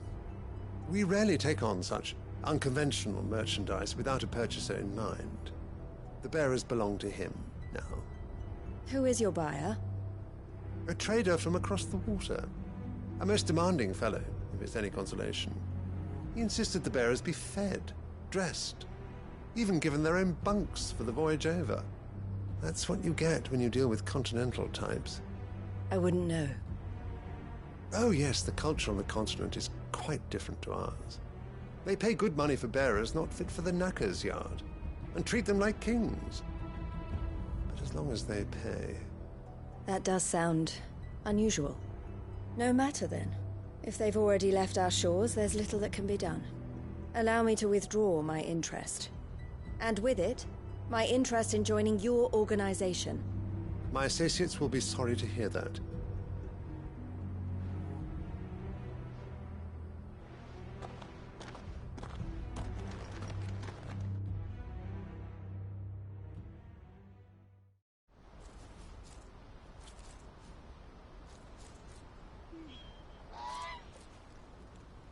I'm sorry you weren't able to save them. As am I. But I only have myself to blame. He was right, you see. The Silver Peak Consortium did intend to buy those bearers before I did. Their representative hinted at a possible purchase when he came to recruit me. I feigned interest in joining them in the hope he might be encouraged to tell me more. And he did just that. As soon as he left, I sent my own offer to Randalar. So you never... No. I entertained the Consortium's proposal solely so I could learn more about those bearers. But I was a fool to think they wouldn't find out. I knew exactly who I was dealing with. You tried. I did. And if what he said was true, the bearers are to be well treated. Which is something, at least. But they deserved more. I wanted so badly to see them freed. Eloise! Eloise! Word from Cashlock. The village is under attack. A pack of beasts have come down from the mountains, and there's a dragon at its head. Theo and the others are trying to hold them off as best they can, but the odds are against them. They need help, and fast. Theo! I'll go on ahead. Thank you, Clive. I'll gather some men and join you there. Just... make sure he's safe.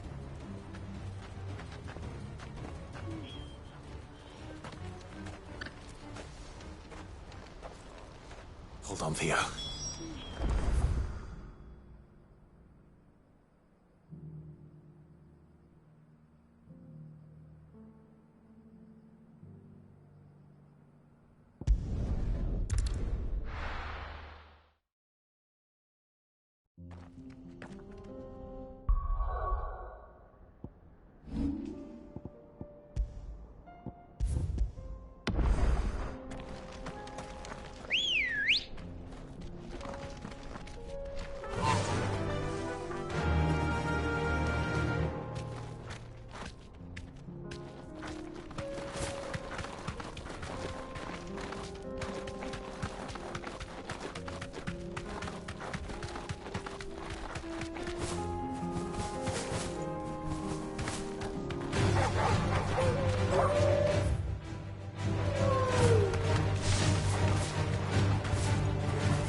To the stables, girl.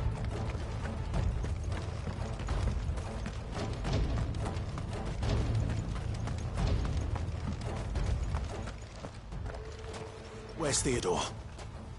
Upriver!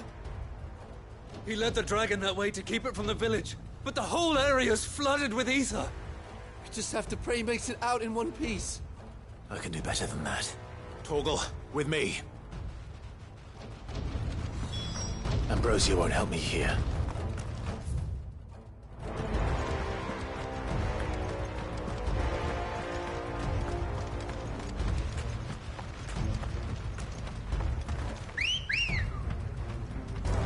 Ready, go?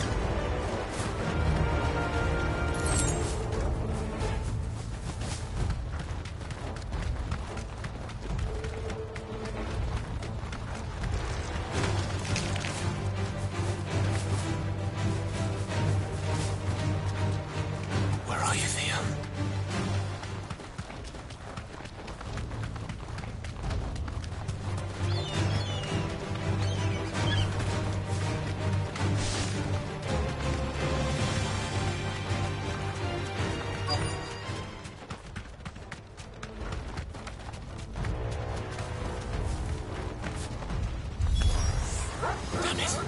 The ether's too thick. These creatures have already turned.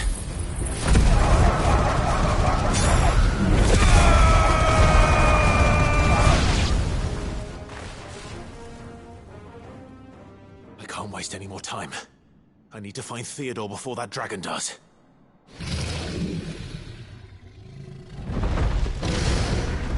Looks like it's found me. This thing's turned as well. This isn't going to be easy.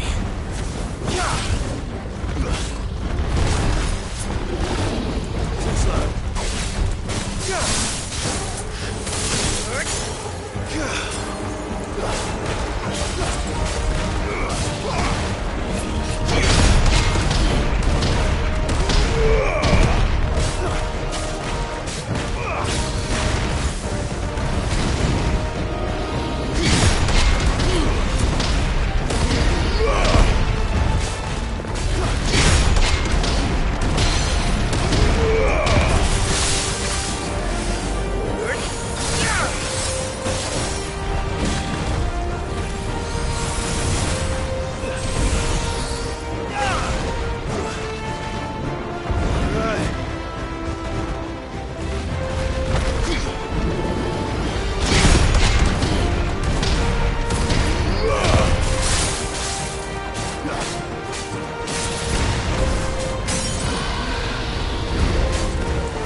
Theodore, you had me worried for...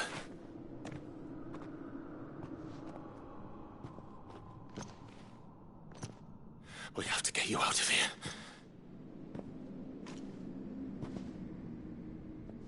I think it might be a little too late for that. Bearer or no, there's only so much ether a man can take. And that Drake just wouldn't let me leave. You have my thanks, Sid, for finishing what I could not. For keeping Elle's dream. Theodore!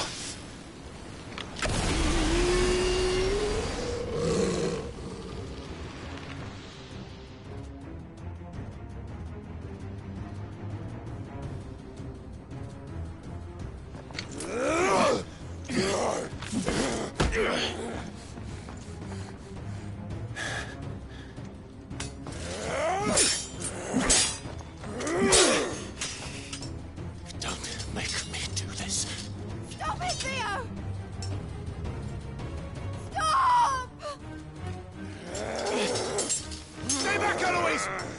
land. And so will you!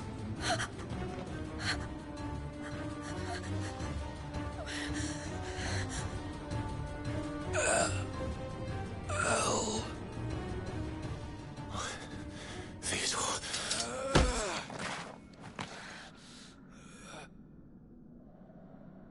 Take care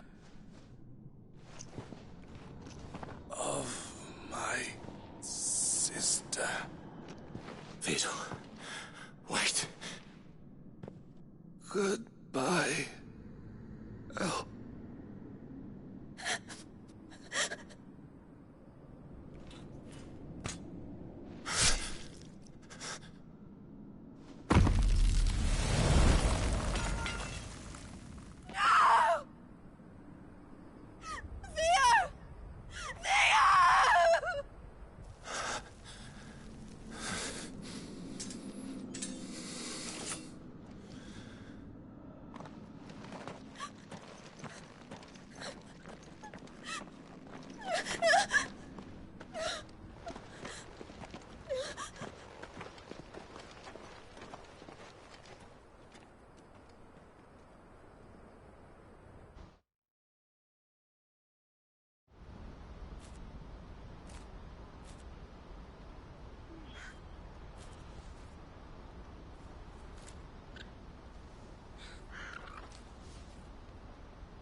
Thank you, Clive.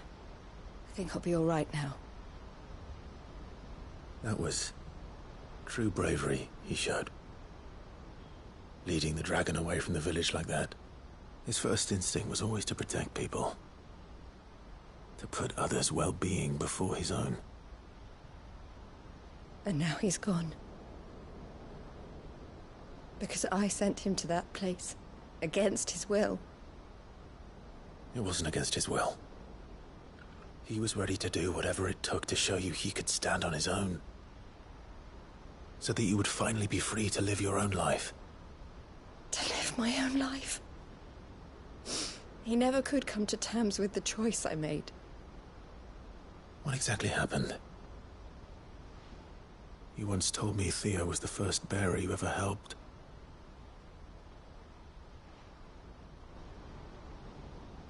We grew up in Canva.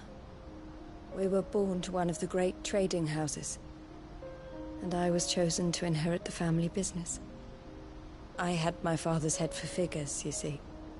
Theo did not. While I studied the art of commerce, he played at soldiers instead. A late bloomer.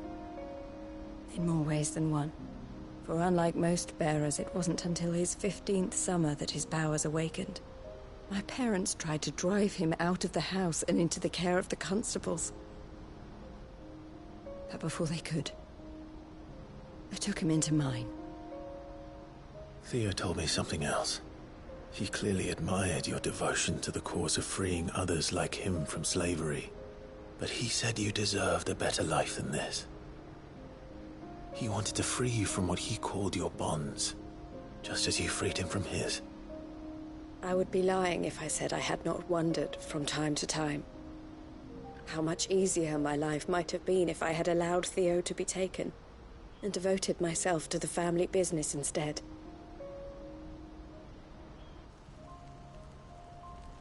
But I have never regretted the decision I made. Being with my brother meant more to me than tradition or reputation. I only had to look at him to remind myself of that night and the choice I made and the fact that I would make the same choice again in a heartbeat.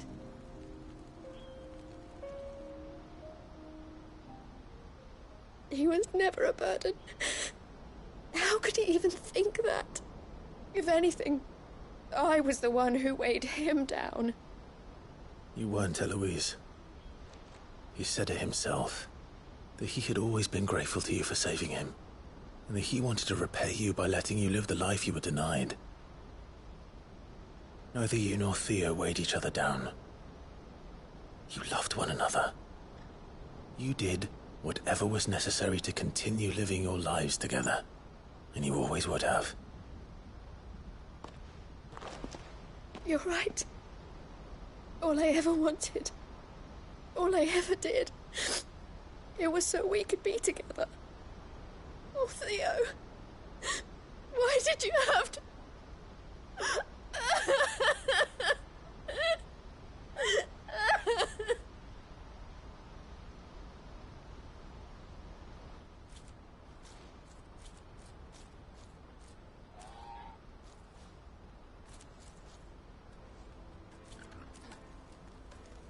I know Theo wanted me to move on, but I'm staying here at the Crimson Caravans to continue our work. We can make a difference here. We can help people, save them. I need nothing more from life than that. So I'll carry on doing what we do, ensuring that goods, people, bearers get where they need to be, bringing smiles to people's faces just like we always have, and to Theo's. Wherever he is. This is the life I have chosen.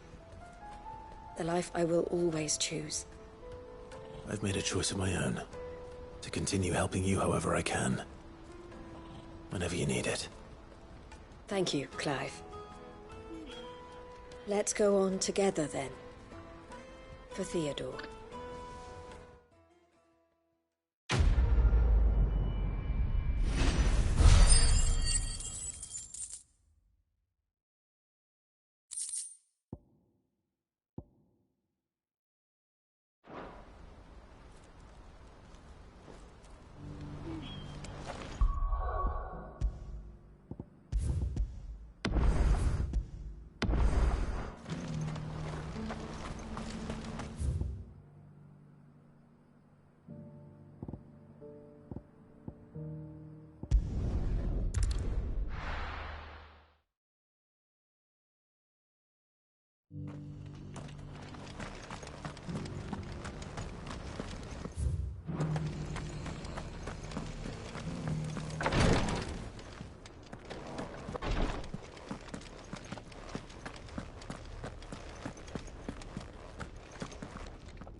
Lord Rosfield, is there aught the Undying might assist you with this day?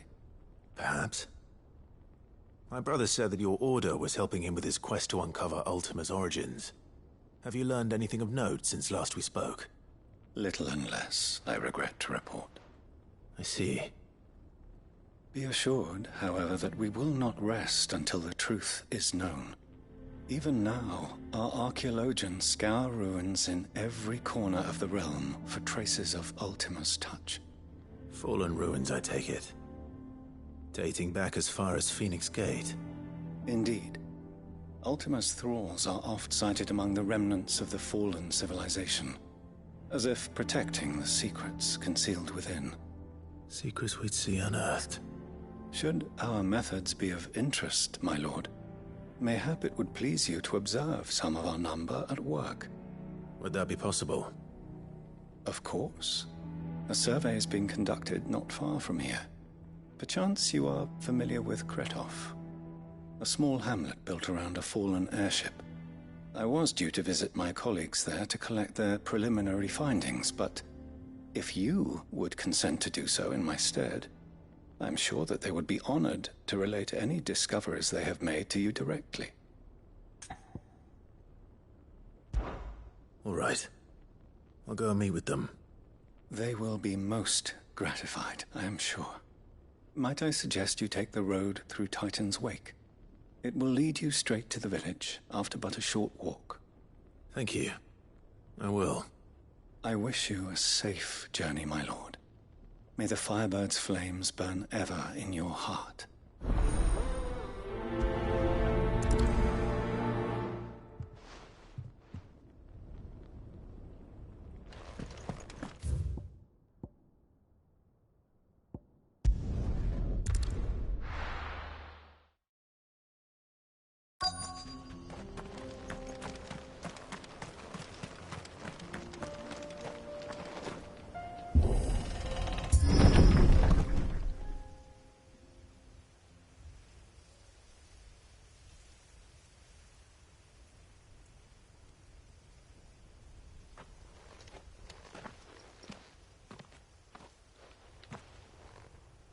Oh no.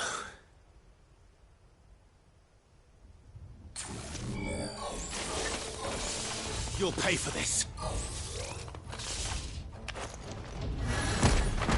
There may still be survivors.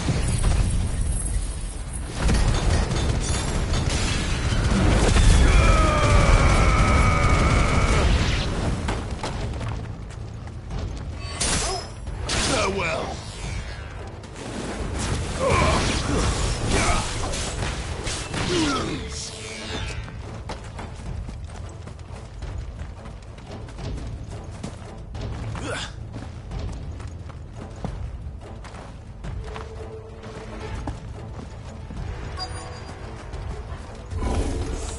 Whatever that thing is, I'd say it's their leader.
Should have stayed in the past.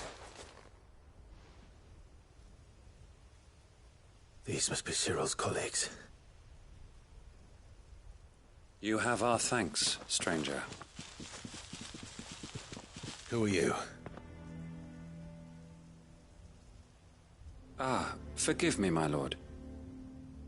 I did not recognize you. You are Lord Rosfield, are you not? We are archaeologians, tasked with surveying this site. When the echoes appeared, our brothers here occupied their attentions. Thanks to them, and to you, we were, for a mercy, able to see our duty to its conclusion. You call that a mercy? Your brothers might still be alive if you put their safety before your duty. Surely this survey wasn't worth dying for. We are charged with uncovering Ultima's origins. A duty of the highest import, as I'm sure you will agree. And you think your dead brothers would agree with you too? I know they would. They gave their lives for the cause, an honor to which all undying aspire. Now, to what do we owe the honor of your presence, Lord Marquis? Cyril told me of your work here, and I agree to collect your findings in his stead. I see. That is most kind. Pray, take them then, with our humble thanks. May the Firebird's flame burn ever in your heart, as it does in ours.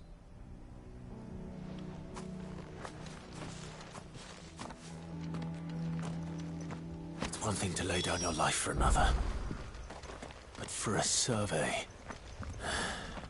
I suppose I'd better get this back to Cyril.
Ah, you are returned, my lord. I collected your colleagues' preliminary findings. Here, take them.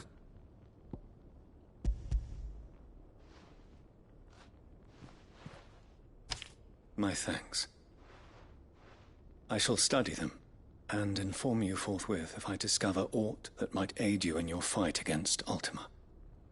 Cyril, your survey party suffered several losses in Kretov.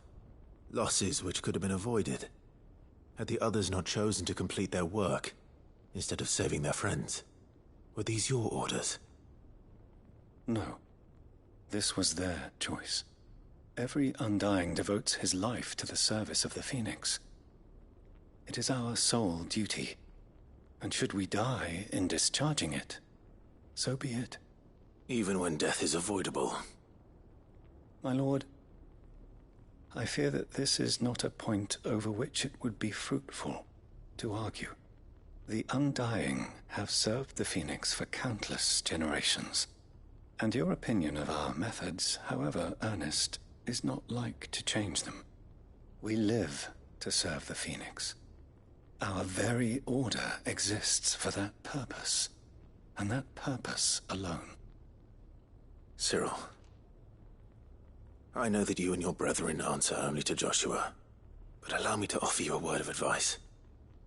It does not further the cause of the Phoenix to have his loyal followers surrender their lives without good reason. Provide your survey parties with an escort, that they might live to do their duty for years to come. Think not only of how you can serve the Phoenix, but how Joshua would want you to serve him. Please. For all our sakes. I thank you for your advice, my lord. If you will permit me to respond, our faith in his grace, Joshua Rossfield, is absolute. And we of the Undying will do what we believe is right to fulfill our duty unto him. As first shield to the Phoenix, I am sure you understand what it means to do one's duty.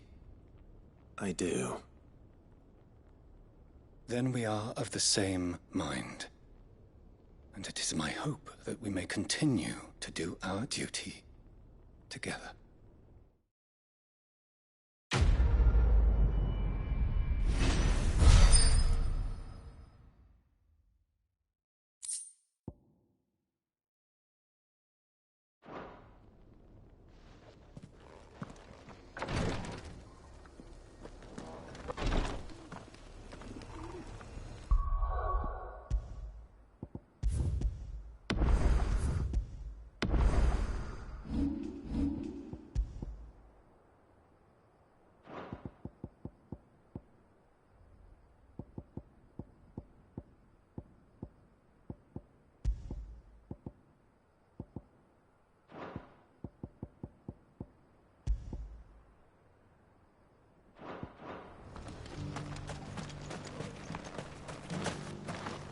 Welcome, welcome. Anything else? Go safely.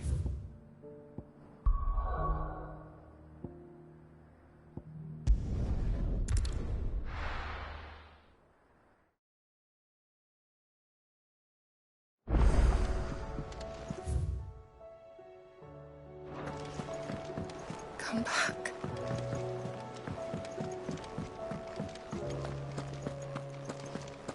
The stew's awfully thin.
Trouble with your gear, or what do you want?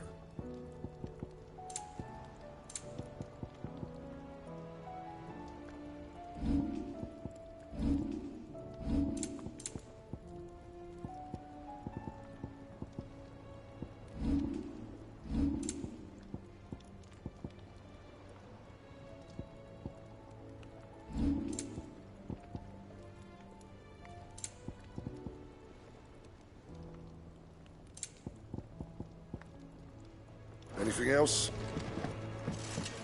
Oh, don't tell me we've run out of papio nuts.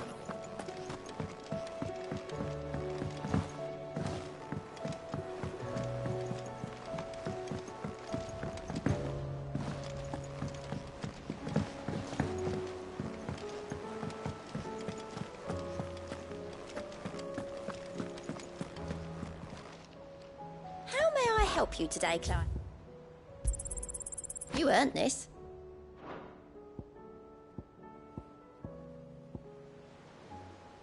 Best of luck out there, Sid. Fancy a look at the list, do you? Think you can help?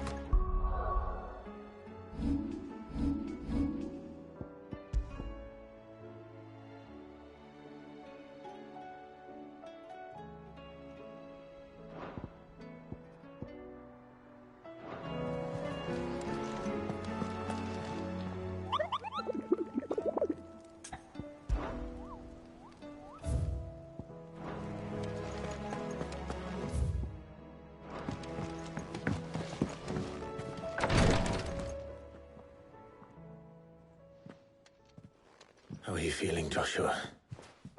Better than I was. But not nearly as well as you should be. Your cuts and burns may have healed, but your body still bears the burden of every spell cast. And what would you have had me do? It was no ordinary foe we faced. It was the Warden of Darkness. Yet still, it was not enough. The king could have ended me at any moment, but instead chose to toy with me like a curl does a mouse. You underestimate yourself. Oh, it was crystal clear. Only one man established his dominance that day, and that man was Barnabas. I'm sorry, brother. That was ill-spoken. It's just, I have never felt so powerless. And when so many are looking to us for strength, perhaps the prince feels the same.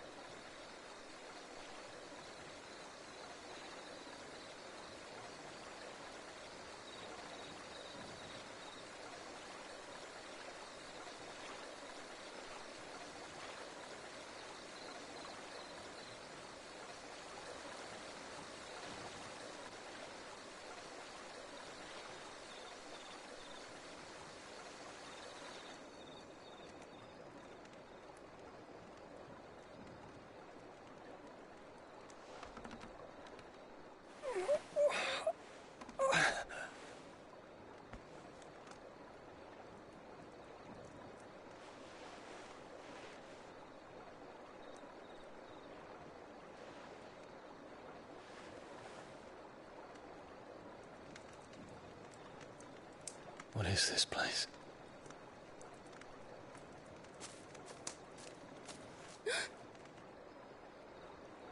Don't move.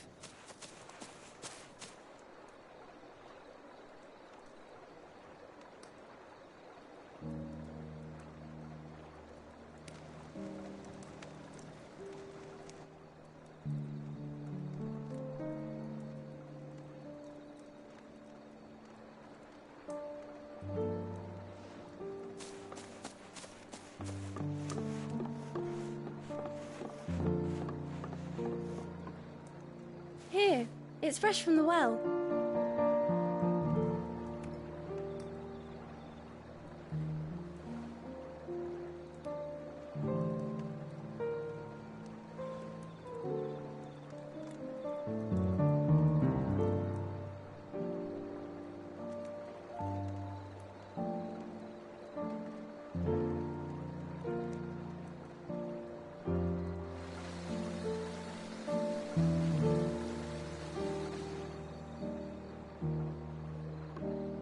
grandmother told me spirits sometimes get lost, and that the lanterns guide them to their proper place. I set one on the river for her when she passed away.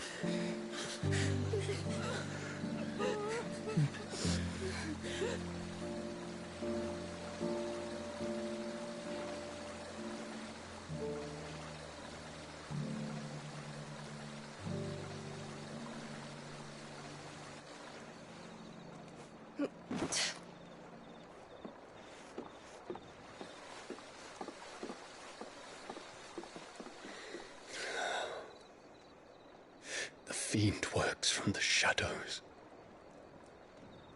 Was it you who guided my hand then, Ultima? No, not you. This is my doing, my fault, my sin to bear. And for it, I must atone. Your hurts are healing nicely. It was my poultices that saw you well. You make them? And sell them, or try to.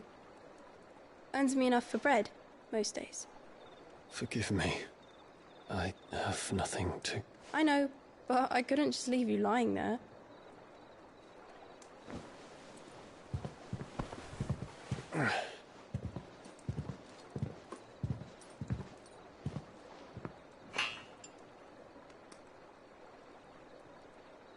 You're going then? Of course. I'm healed. Thanks to you and your poultices. Will you promise to come back and visit?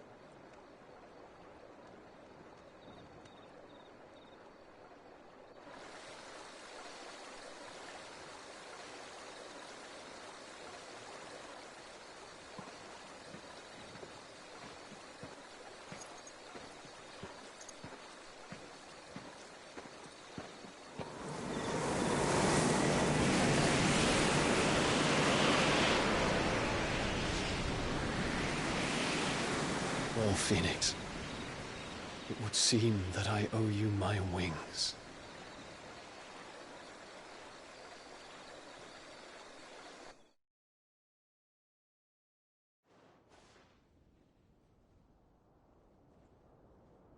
Perhaps he can find an answer. You will be returning to Waloed soon, I gather. I see no reason to wait. Then neither do I. I can think of a few, but I doubt they'll stop you. You will take your medicine. Of course, Lady Daya. Set on leaving already, are you? How long will it take us to get back to Ash? Dunno, about the same amount of time it took us to get here. Maybe less, if your uncle can find someone trustworthy to patch up the Enterprise. All depends on where we're putting into port, mind. Yes. It's not as if we can put ashore wherever we choose. We have to assume that the whole of Ash is hostile, and that we'll be attacked on sight. Then we must find a place they won't think to look. And I have an idea who might know of one. The Professor! I'll go and tell you come in. While you're plotting our course, I'll be in the shelves with your lawsman. I wish to pick his brains about Ultima. Then I'll talk to Karen about supplies for the journey. They may not be easy to come by in Ash.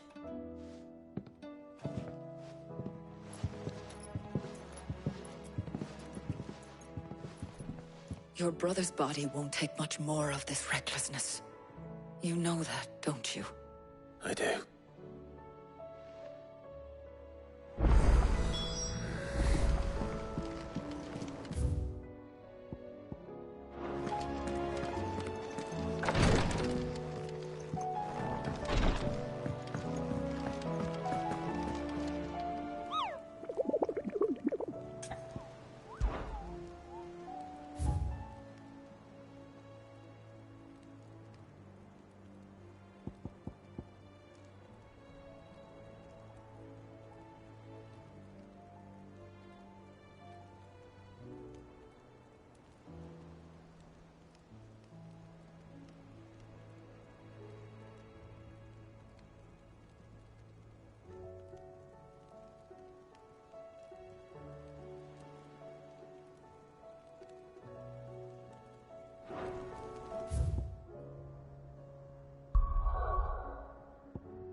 faster!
We're not going to outrun this one. Stay close,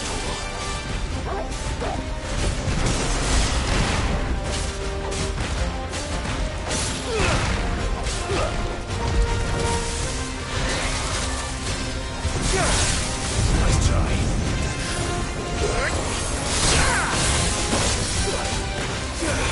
My turn!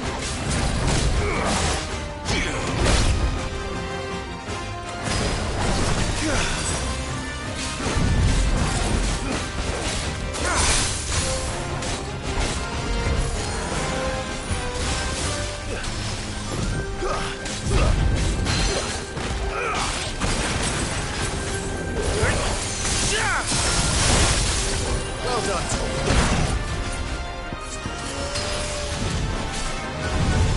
Help me, boy. To me, boy. Help me, boy. I've heard Torgal. I've heard Torgal. To me, boy. Slow.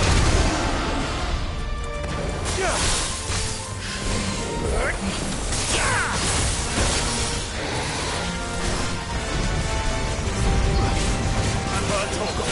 I've heard Torgal. Help me, boy.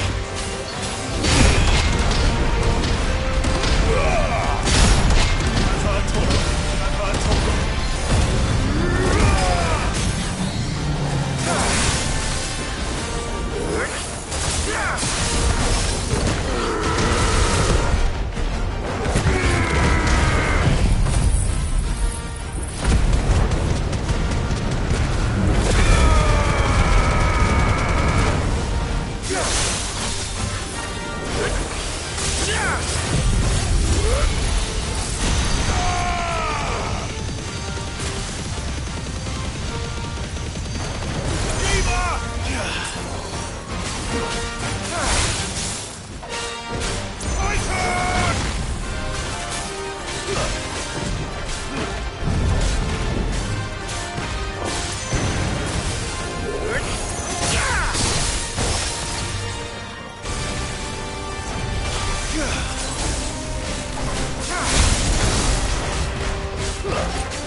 worked on someone your own size.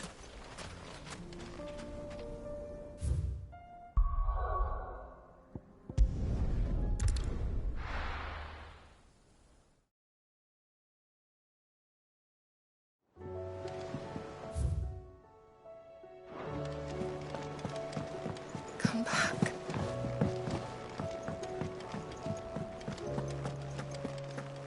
Oh, don't tell me we've run out of pep. What do I owe the honor? What do you want?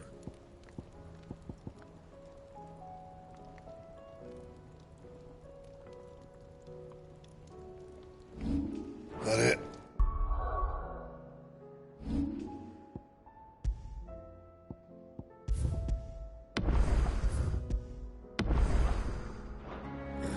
Fine.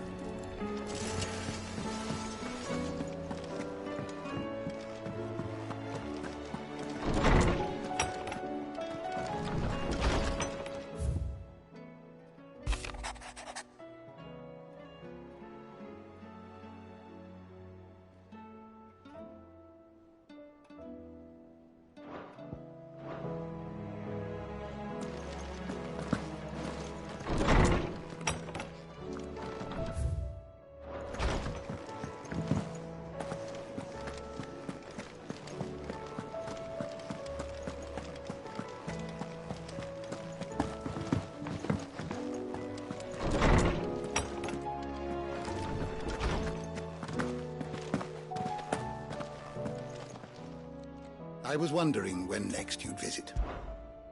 I have compiled some new entries, if you would like to see them.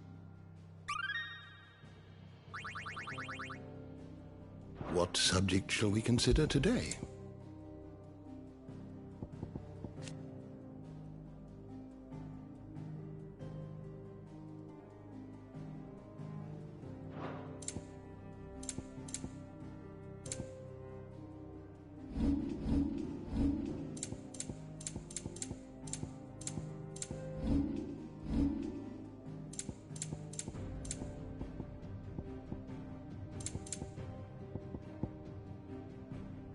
The door to the shelves shall ever be open.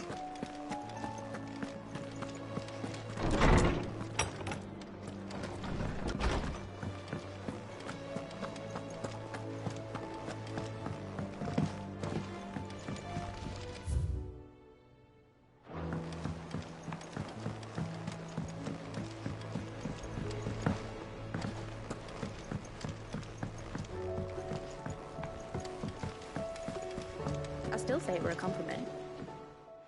Ah, Clive. I was wondering when you'd arrive. Please tell me you've come to take our young prodigy here off my hands. I'm not here for Mid. I need information on Ash. Then why not ask Molly if you can look in one of her ovens? Go on. As soon as the Enterprise is ready, we'll be setting out for Drake's Spine. And we're going to need a safe place to land. Preferably one that won't see my ship blown to shit and splinters. If it were that easy, do you think Waloed would have resisted invasion for so long? Very little is known of Ash, and the information we do have is spotty and outdated. We have the good King Barnabas to thank for that. Waloed's borders have been closed to outsiders since the day he seized the throne. If there is anywhere safe to land, you won't find it on my map. Then tell us what we will find. I'm sure you know better than we do. But no splinters! All right, if it will get you out of my hair. But interrupt me, and it's over. Understood?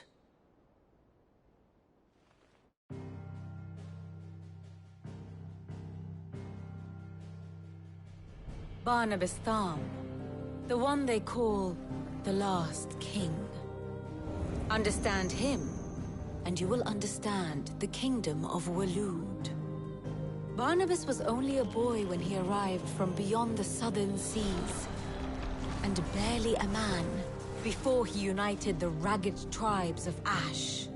And having unleashed them upon the formidable Veldamark, he set his throne upon the ancient kingdom's ruins. The victory sent shockwaves around Valisthea. Tales of Odin's might spreading through every court, parlor, and drinking hole in the realm. Note that this was in the year 843, and that the king still sits upon his throne some 40 years later, quite untouched by time. Waloed's recent inaction left many wondering if Odin had lost his appetite for war. And yet here we are. The Einherjar was committed to the fray, a bold declaration of intent. Orcs swarm around Drake's Fang, and throngs of Akashic haunt Canvas streets. Though how precisely the havoc they wreak serves Waloed remains unclear. Regardless, if the order to attack truly came from King Barnabas, then one thing is certain. Waloed has achieved the impossible, and made bedfellows of beastmen and the ether-addled alike. All of which is a roundabout way of saying that you will be in unknown territory when you set foot on Ash. Much of the continent has already been lost to the Blight, and what few ports remain will be fiercely guarded. And that is to say naught of its natural defenses. Offshore currents will cast an ill-equipped ship out to sea one moment, and dash it against the rocks the next. But then the Enterprise is anything but ill-equipped, and Mid has made land there before. Now, if only there were someone with an intimate knowledge of the Shadow Coast, and where a daring gentleman might put ashore.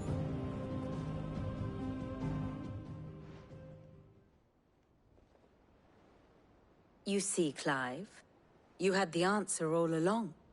Do you think you can get us back to that beach, Mid? Picked you up from it, didn't I? Not that it were easy. The currents were a right bastard. But then, if it wasn't hard, it wouldn't be worth doing, would it? Well said. Thank you, Lady Vivian.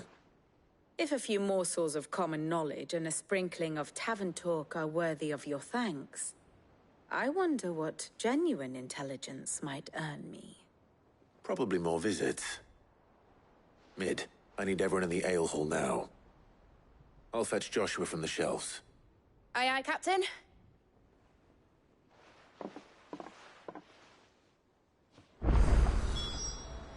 What will it be today? Here's the latest information I have.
Very good.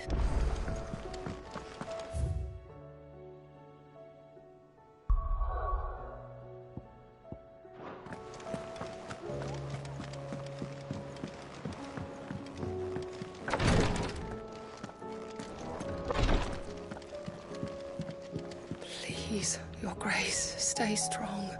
Ah, my Lord Marquis. Yote, is anything the matter? You seem troubled. Perhaps I might be able to help. My lord. Yes. Perhaps you might. It's your brother. His condition continues to worsen, though he does his best to hide it. The lesion on his chest pains him more with each passing day. I had feared as much. There are certain elixirs which can ease the suffering of those afflicted by the curse, but... But His Grace's case is severe. The drafts I have been able to prepare for him thus far have ceased to have any real effect. So I consulted with Tarja and certain of my comrades among the Undying about the possibility of finding something stronger. And thankfully, a recipe was found. The only problem being that the critical ingredient is exceptionally hard to come by, and our supplies are almost exhausted. Unless we can secure more soon, your brother's anguish will likely become unbearable. My lord, I know that I have no right to make demands of you. But would you help? For Joshua's sake. For Joshua? Anything. Thank you, my lord. So, what is this critical ingredient? A rare herb by the name of stonerwort. It grows only where the ether is densest. The vigor it stores in its stems helps to counteract the curse. We discovered a patch near the aqueduct in Rosaria. But alas, yet more ether has erupted from the earth there recently, leaving the whole area flooded. The search continues for a new source. One that we might reach without being turned. So it's only that you can't reach it? The stonerwort itself is unharmed by the flood? Well, yes, but... Then I shall go in your stead. Oh, but, my lord... You've yet to find another source, correct? So for now, the aqueduct is our best hope. Besides, I'm a dominant. The ether can't hurt me. Well, if you're sure, my lord. Stonerwort is easily identified by its blood-red blooms. Search around the aqueduct, and you're sure to find some soon enough. I shall remain here and prepare the other ingredients.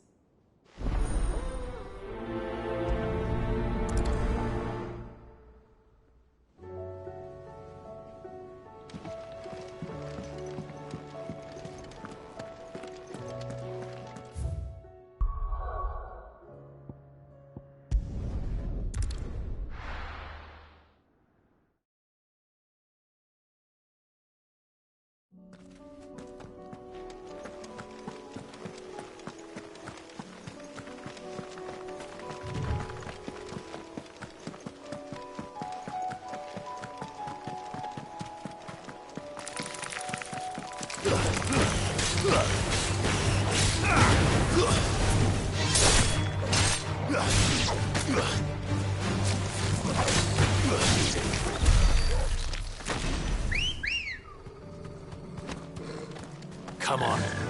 Yeah!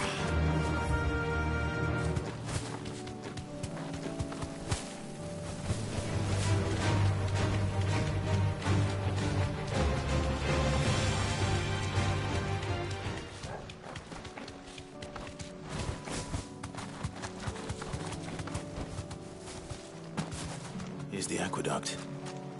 Now to find our stonerwort. Yote mentioned blood-red petals. Just my luck.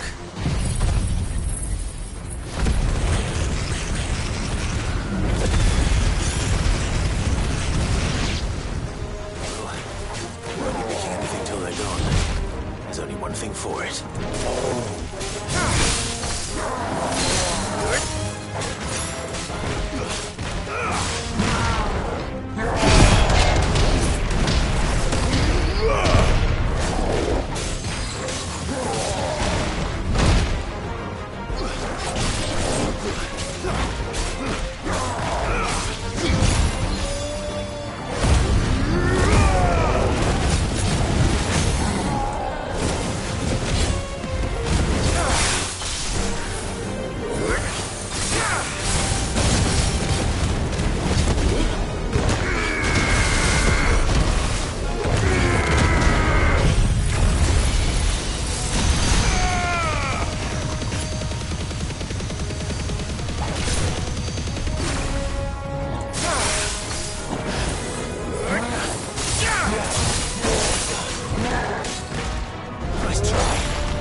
Here it is. Better collect as much as I can before reinforcements arrive.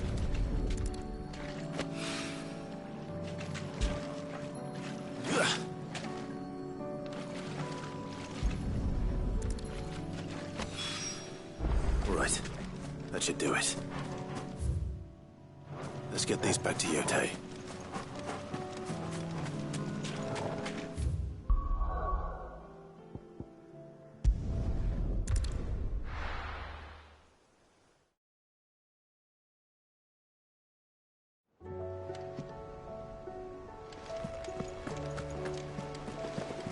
Covered in nicks and lumps.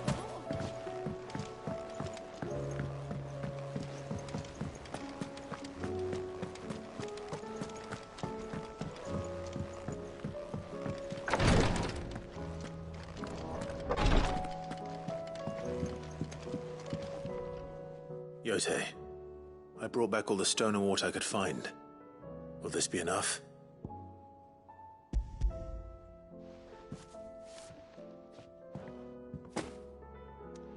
Yes, my lord.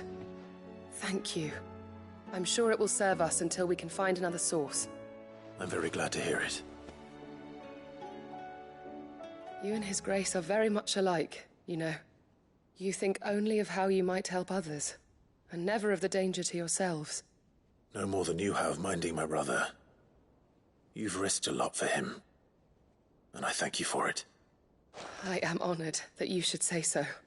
But I beg you, my lord, do not give too much of yourself for the sake of others. We could not afford to lose you. I'll keep that in mind.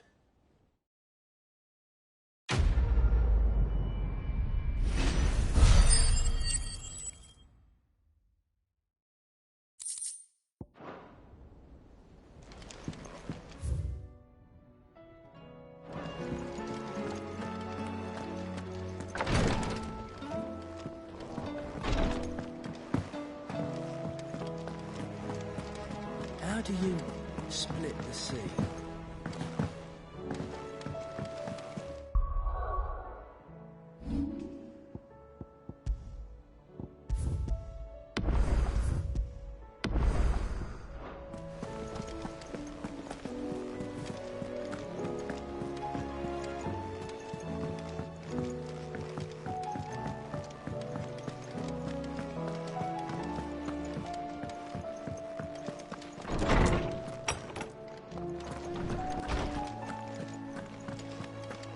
I have no reason to assume.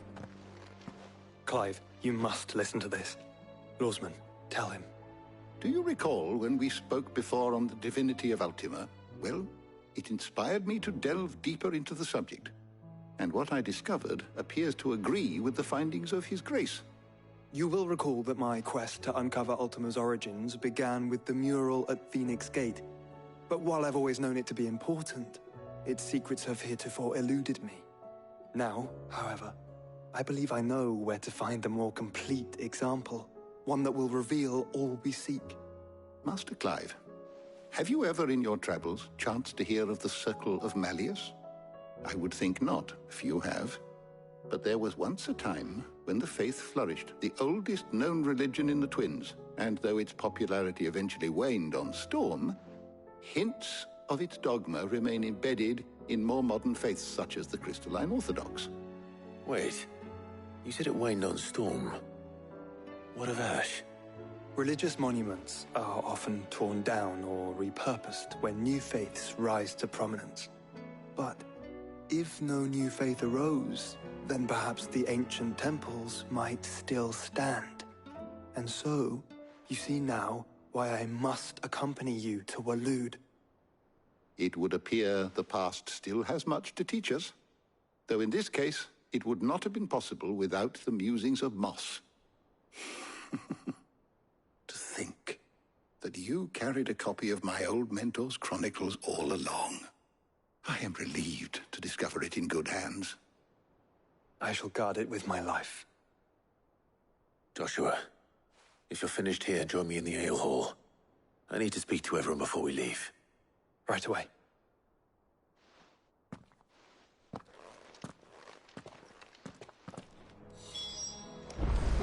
Admit it, I could ride the Enterprise.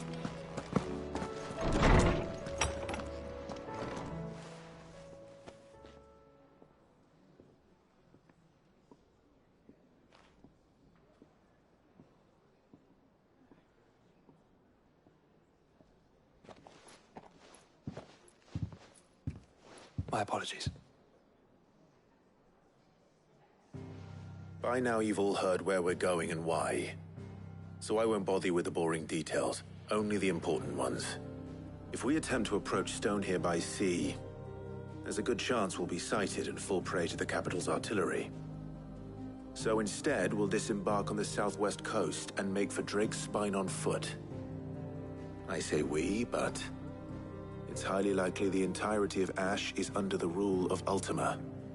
A large party would only attract unwanted attention, as well as slow our march and require supplies which may be difficult to obtain. Only Joshua and I will be going. And a scout. Preferably a good one. Gav, do you know of any? You bet your ass I do. Might still borrow some of Lady Vivian's maps, though. Just in case, like. Once you've dropped us off at the Shadow Coast, you need to retreat into neutral waters, fly merchant colors, and stay inconspicuous. If you sense any danger at all, you leave us behind and return to Storm. Inconspicuous is my middle name. But like hell am I leaving anyone behind. The ship ain't going nowhere till your scurvy mugs are smiling on deck.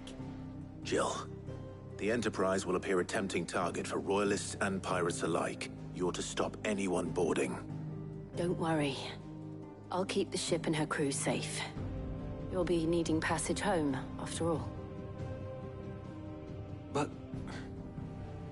very well. If there are no questions, I'll see you all at the docks.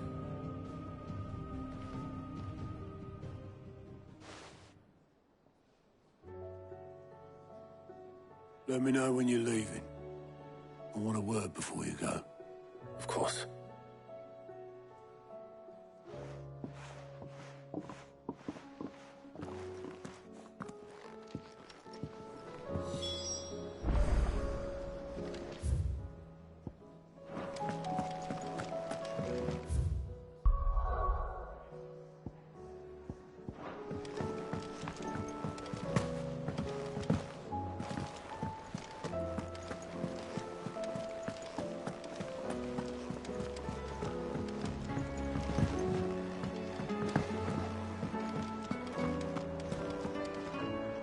Is something wrong? Not at all. Honestly. Can't a man wish his friend farewell? Just wanted to let you know that I'll keep things in order while you're off saving the world. I'll hold you to that.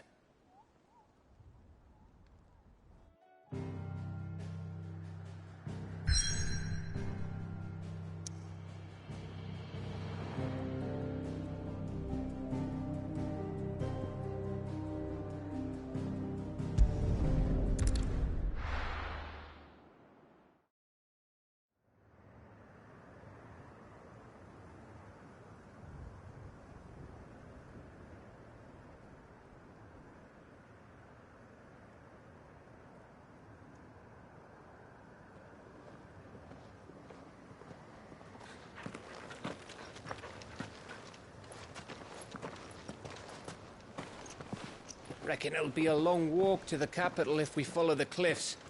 I'll scout ahead, see if I can't find us an inland route.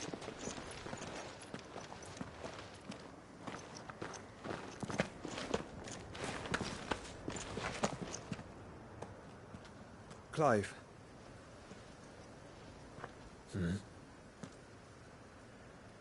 There's something I've been meaning to ask. You took her icon, didn't you? Yes, I did. She understood.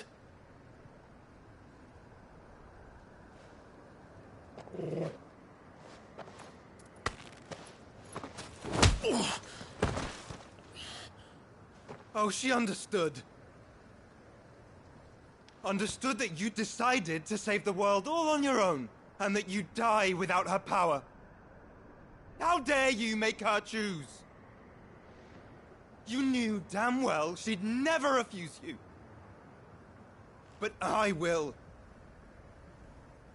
You can't keep pushing us away, Clive. The world is ours to save, not yours.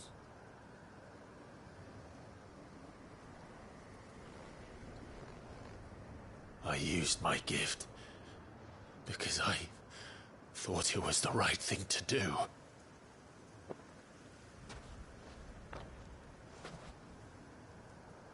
And you truly believe this will save you?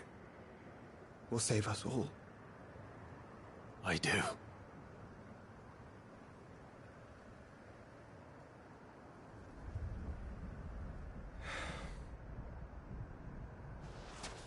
Then so be it.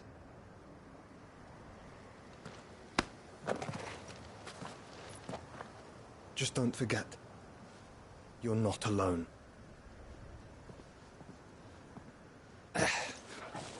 Think I found us a trail. Did I miss something?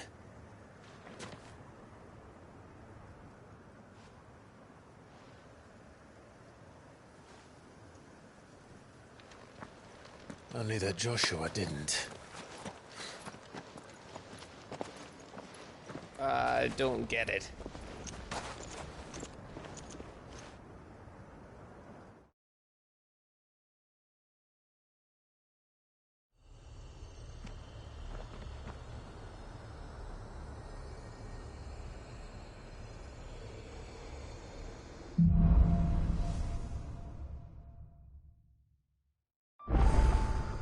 Always what?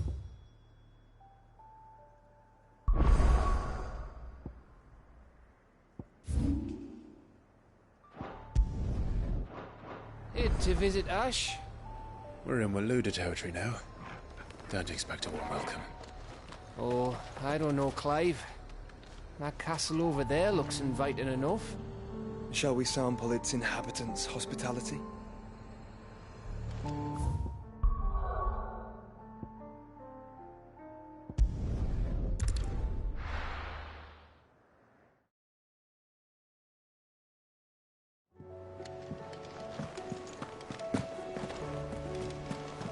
I suppose you've got quite the tale to tell.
Remember what I said about warm welcomes, Gav?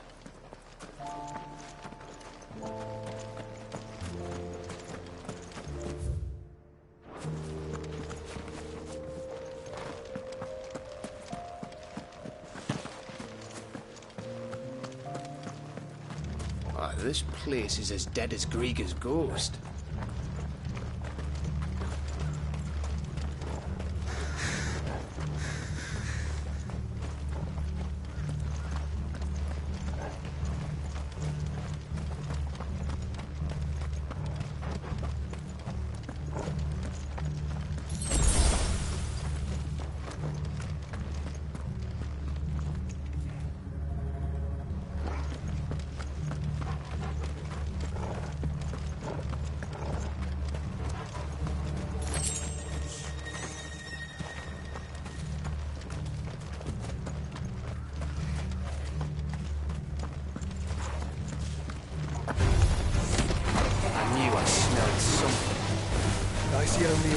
and the Kashik here. Let's hope the villagers made it out in time.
Your reign is at an end.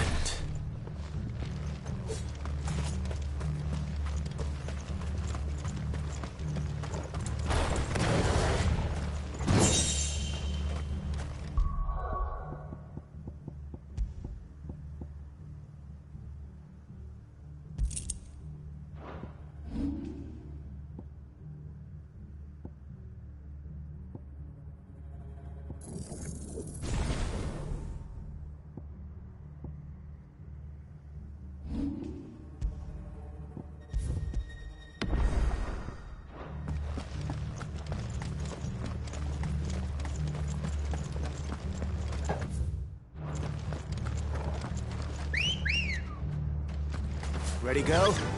Run like the wind.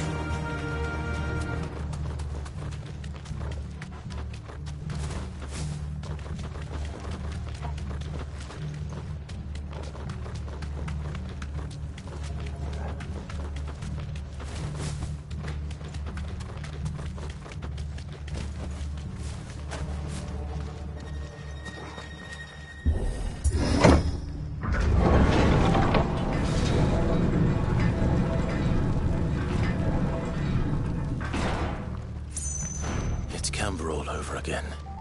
Where the hell are the royalists? Seems you were right about that welcome after all, Clive.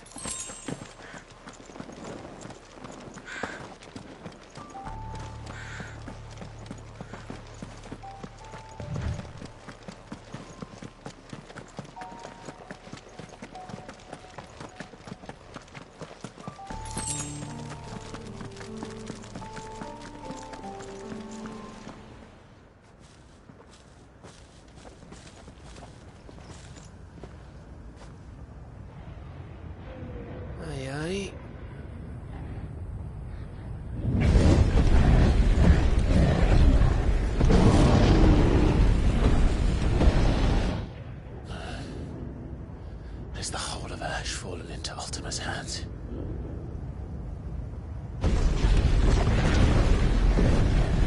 That's no peace delegation. We should send a warning to the others. No. My uncle will have an eye on the coast. I trust he'll find a way to entertain any uninvited guests. Our mark is Drake's Spine, and there's a lot of road between us and it. We press on to Stone here. Aye, you never know. It might not be a nest of slavering monsters.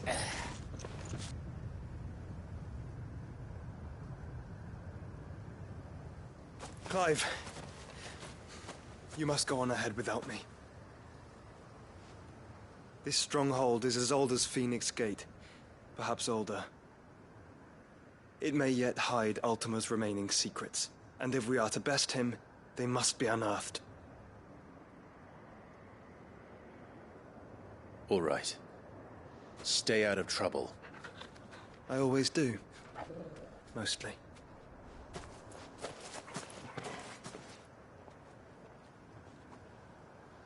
You sure about this? About leaving my brother on his own. Of course. Mostly.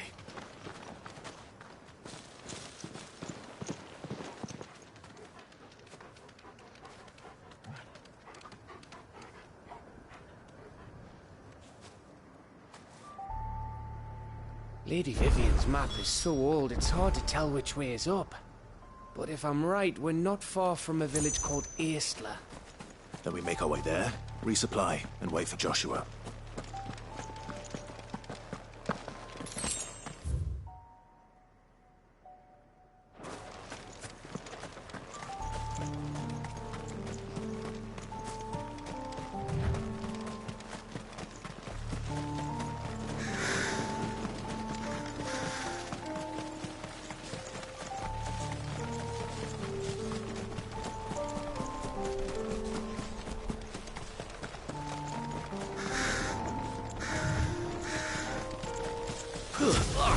This reeks like a mobile's arsehole. Though I'm guessing it's not the smell that'll kill us.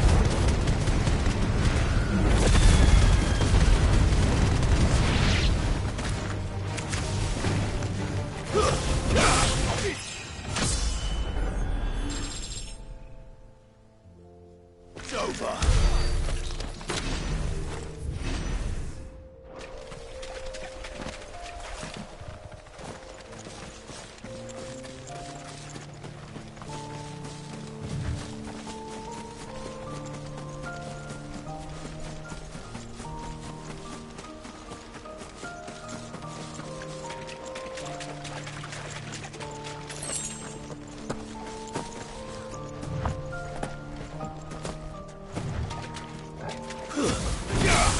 Time to fight.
Bahamut's breath. Don't look down, Torgal.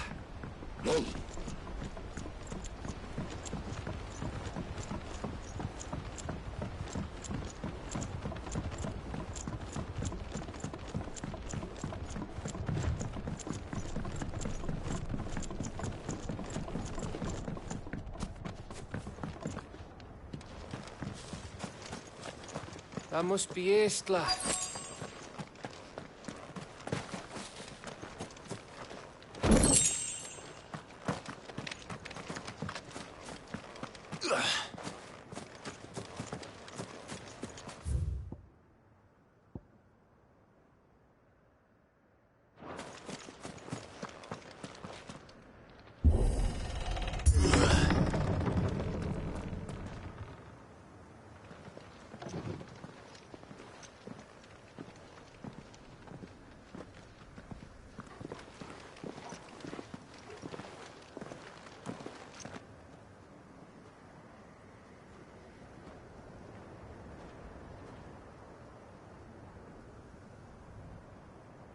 What do you think, Clive? Then we're too late.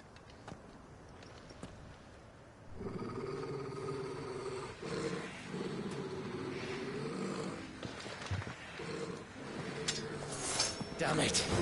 They're all turned. There's nothing we can do. I wouldn't say nothing. No quarter, Gav! No quarter!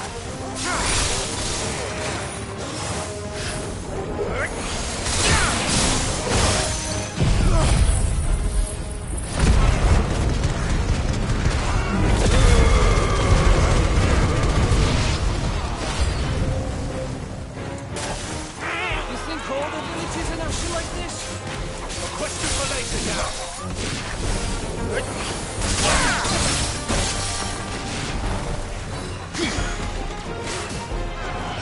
The maze blades!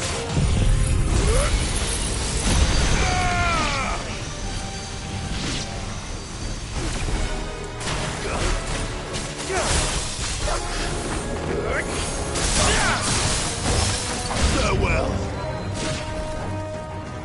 Here they come! And come, and come, and come.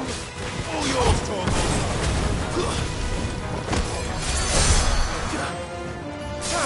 Get up! Not good.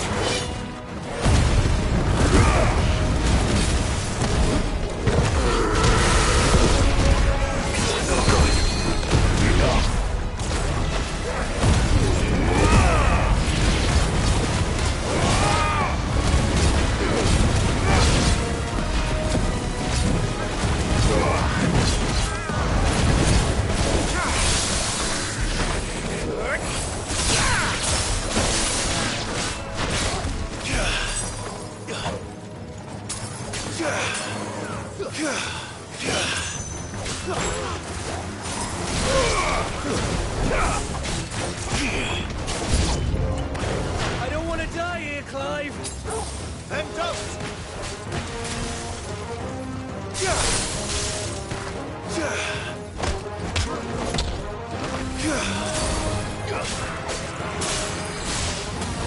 It's over.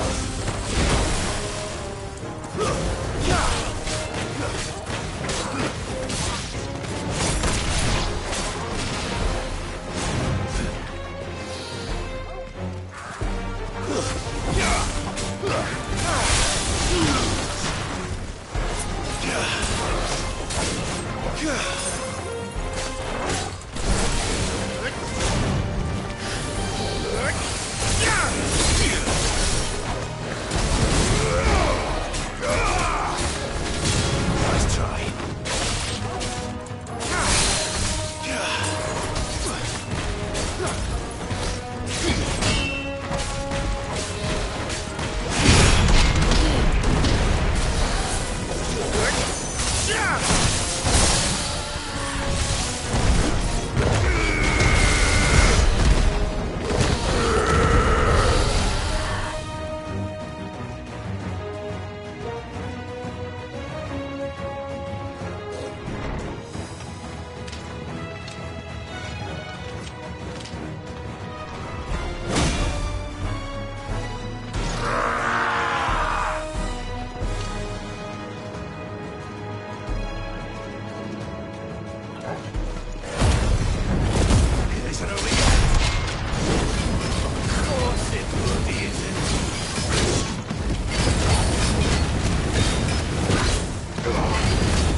Gav.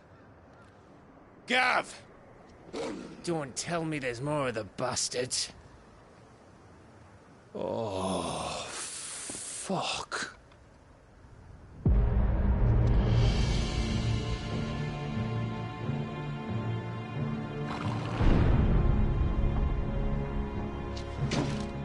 Have you come to watch, Odin? Bound for Stonehill. Good. My master awaits you in the capital, though I cannot allow you to attend him in your present state.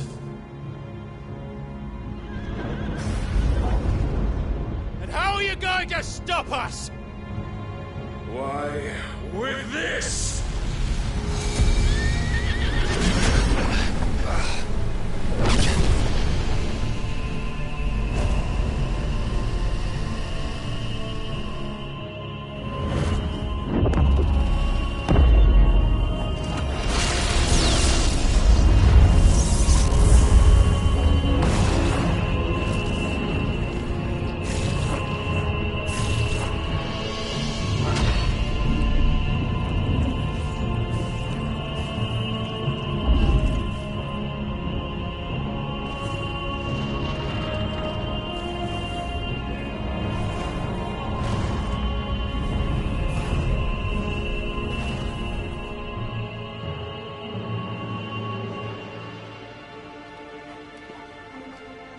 What did you do?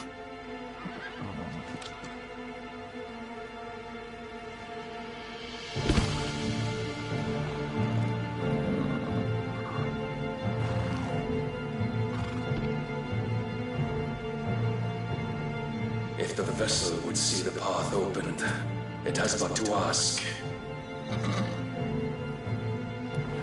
I shall see that my master's prize is made presentable.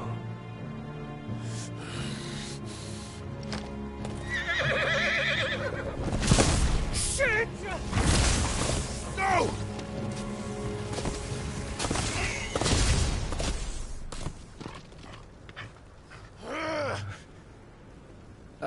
Clive, would you mind telling me what the fuck just happened?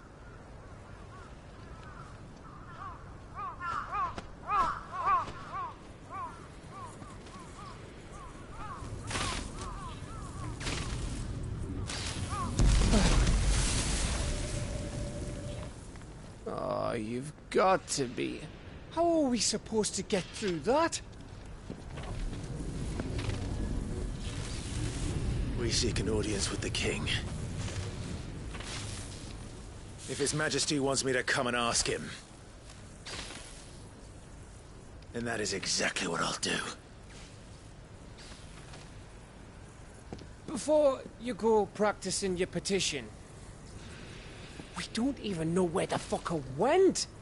How about we cool our heads and think this through, eh?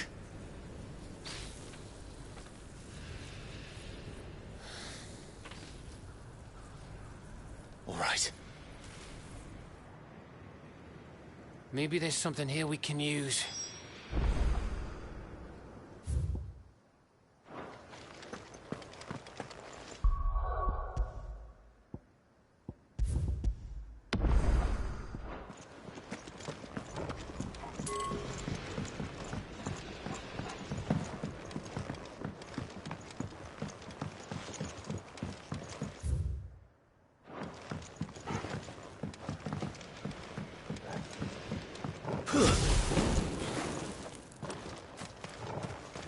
There's no one home, Clive. Then let's find somewhere to sit down and look at the map.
we got them all.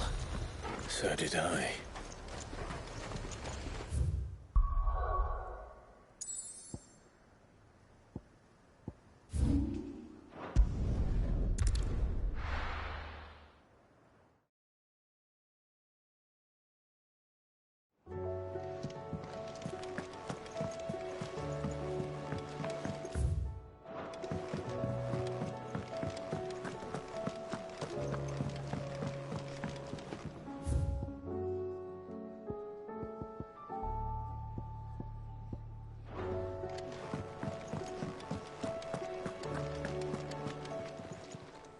Still alive, are ya? If you're gonna buy something, be quick about it. It'd better all be here. Is that all? The stews.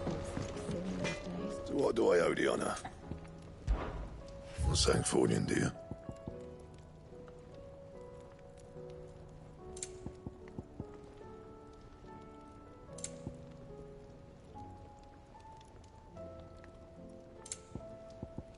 And?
Please, no.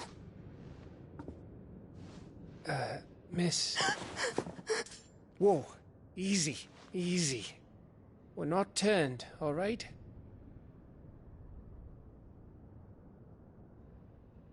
Who?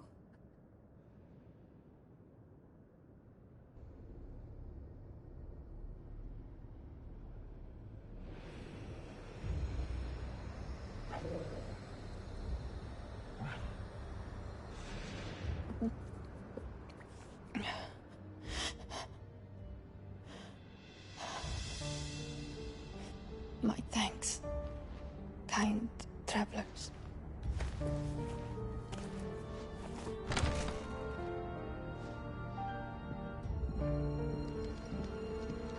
Edda, forgive me for asking, but what went on here?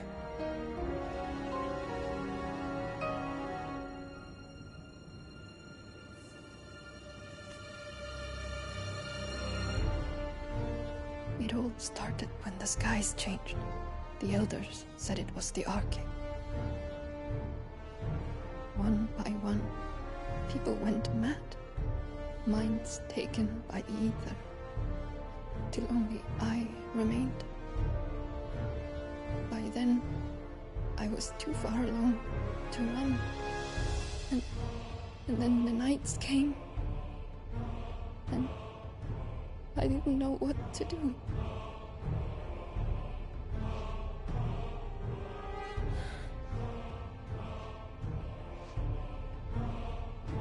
And this, Arcane is...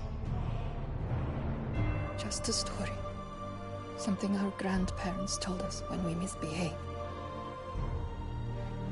About how the heavens would grow dark before the land took her last breath. The end of the world. You said the others went mad. But where did they go?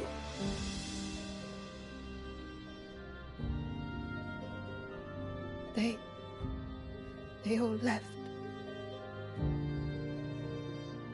On east to the tower, to Reverie.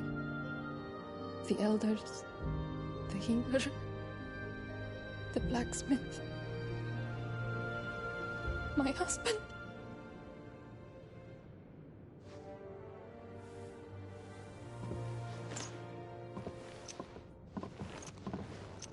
You thinking he did this?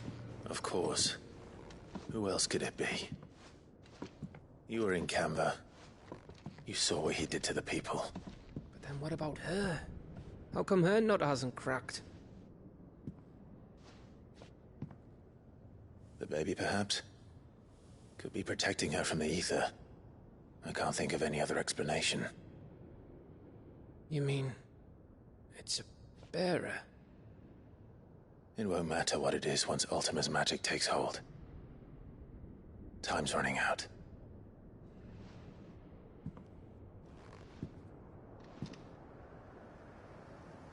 This tower. That's where we'll find the king.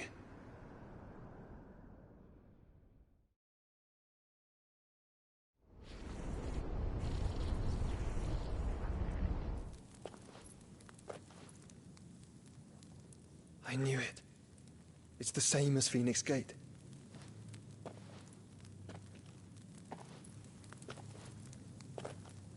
Which means at the end of these stairs should be...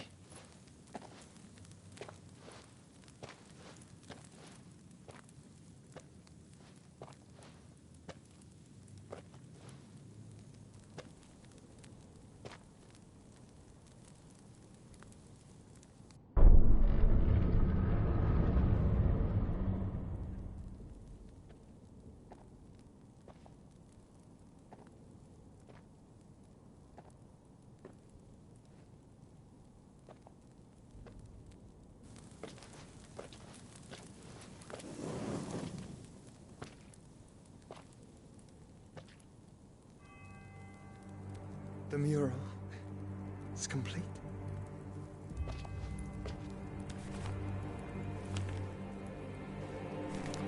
Ultima and his vessel, Ifrit. Garuda, Ramu, Shiva, Titan, Bahamut, Odin. Even Leviathan the Lost is here. But where is the Phoenix?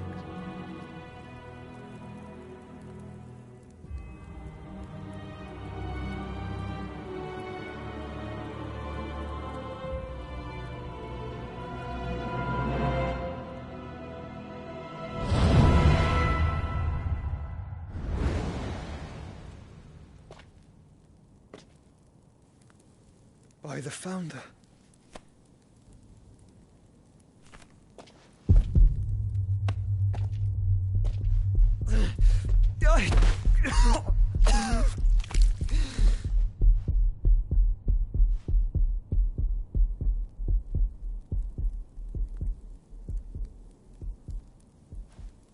So that's what you want, isn't it, Ultima?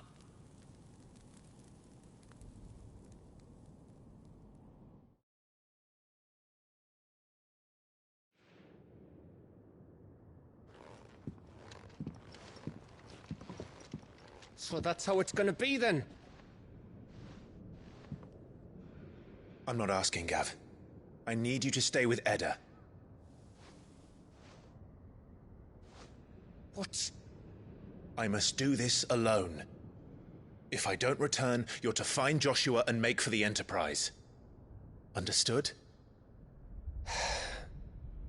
Aye.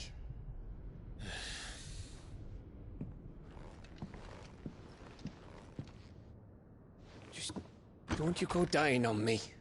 Sid's name suits your miserable mug better than mine. Don't worry. I haven't finished with it yet.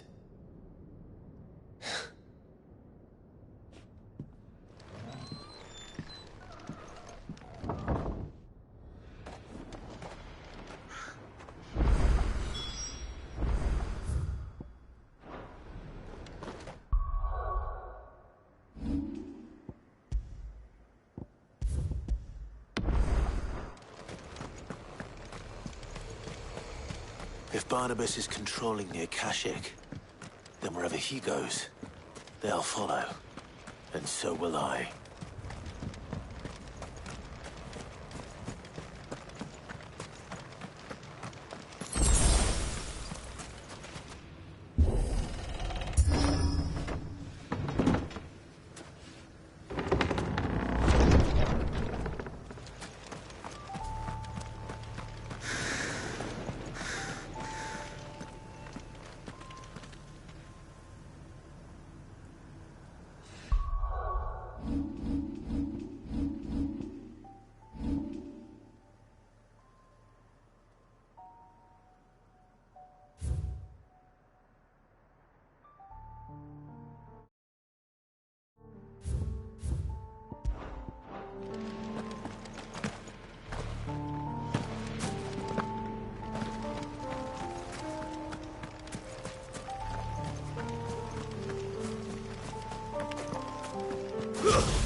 There's something there. I can feel it. But now's not the time.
Mistakes.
This is it, boy.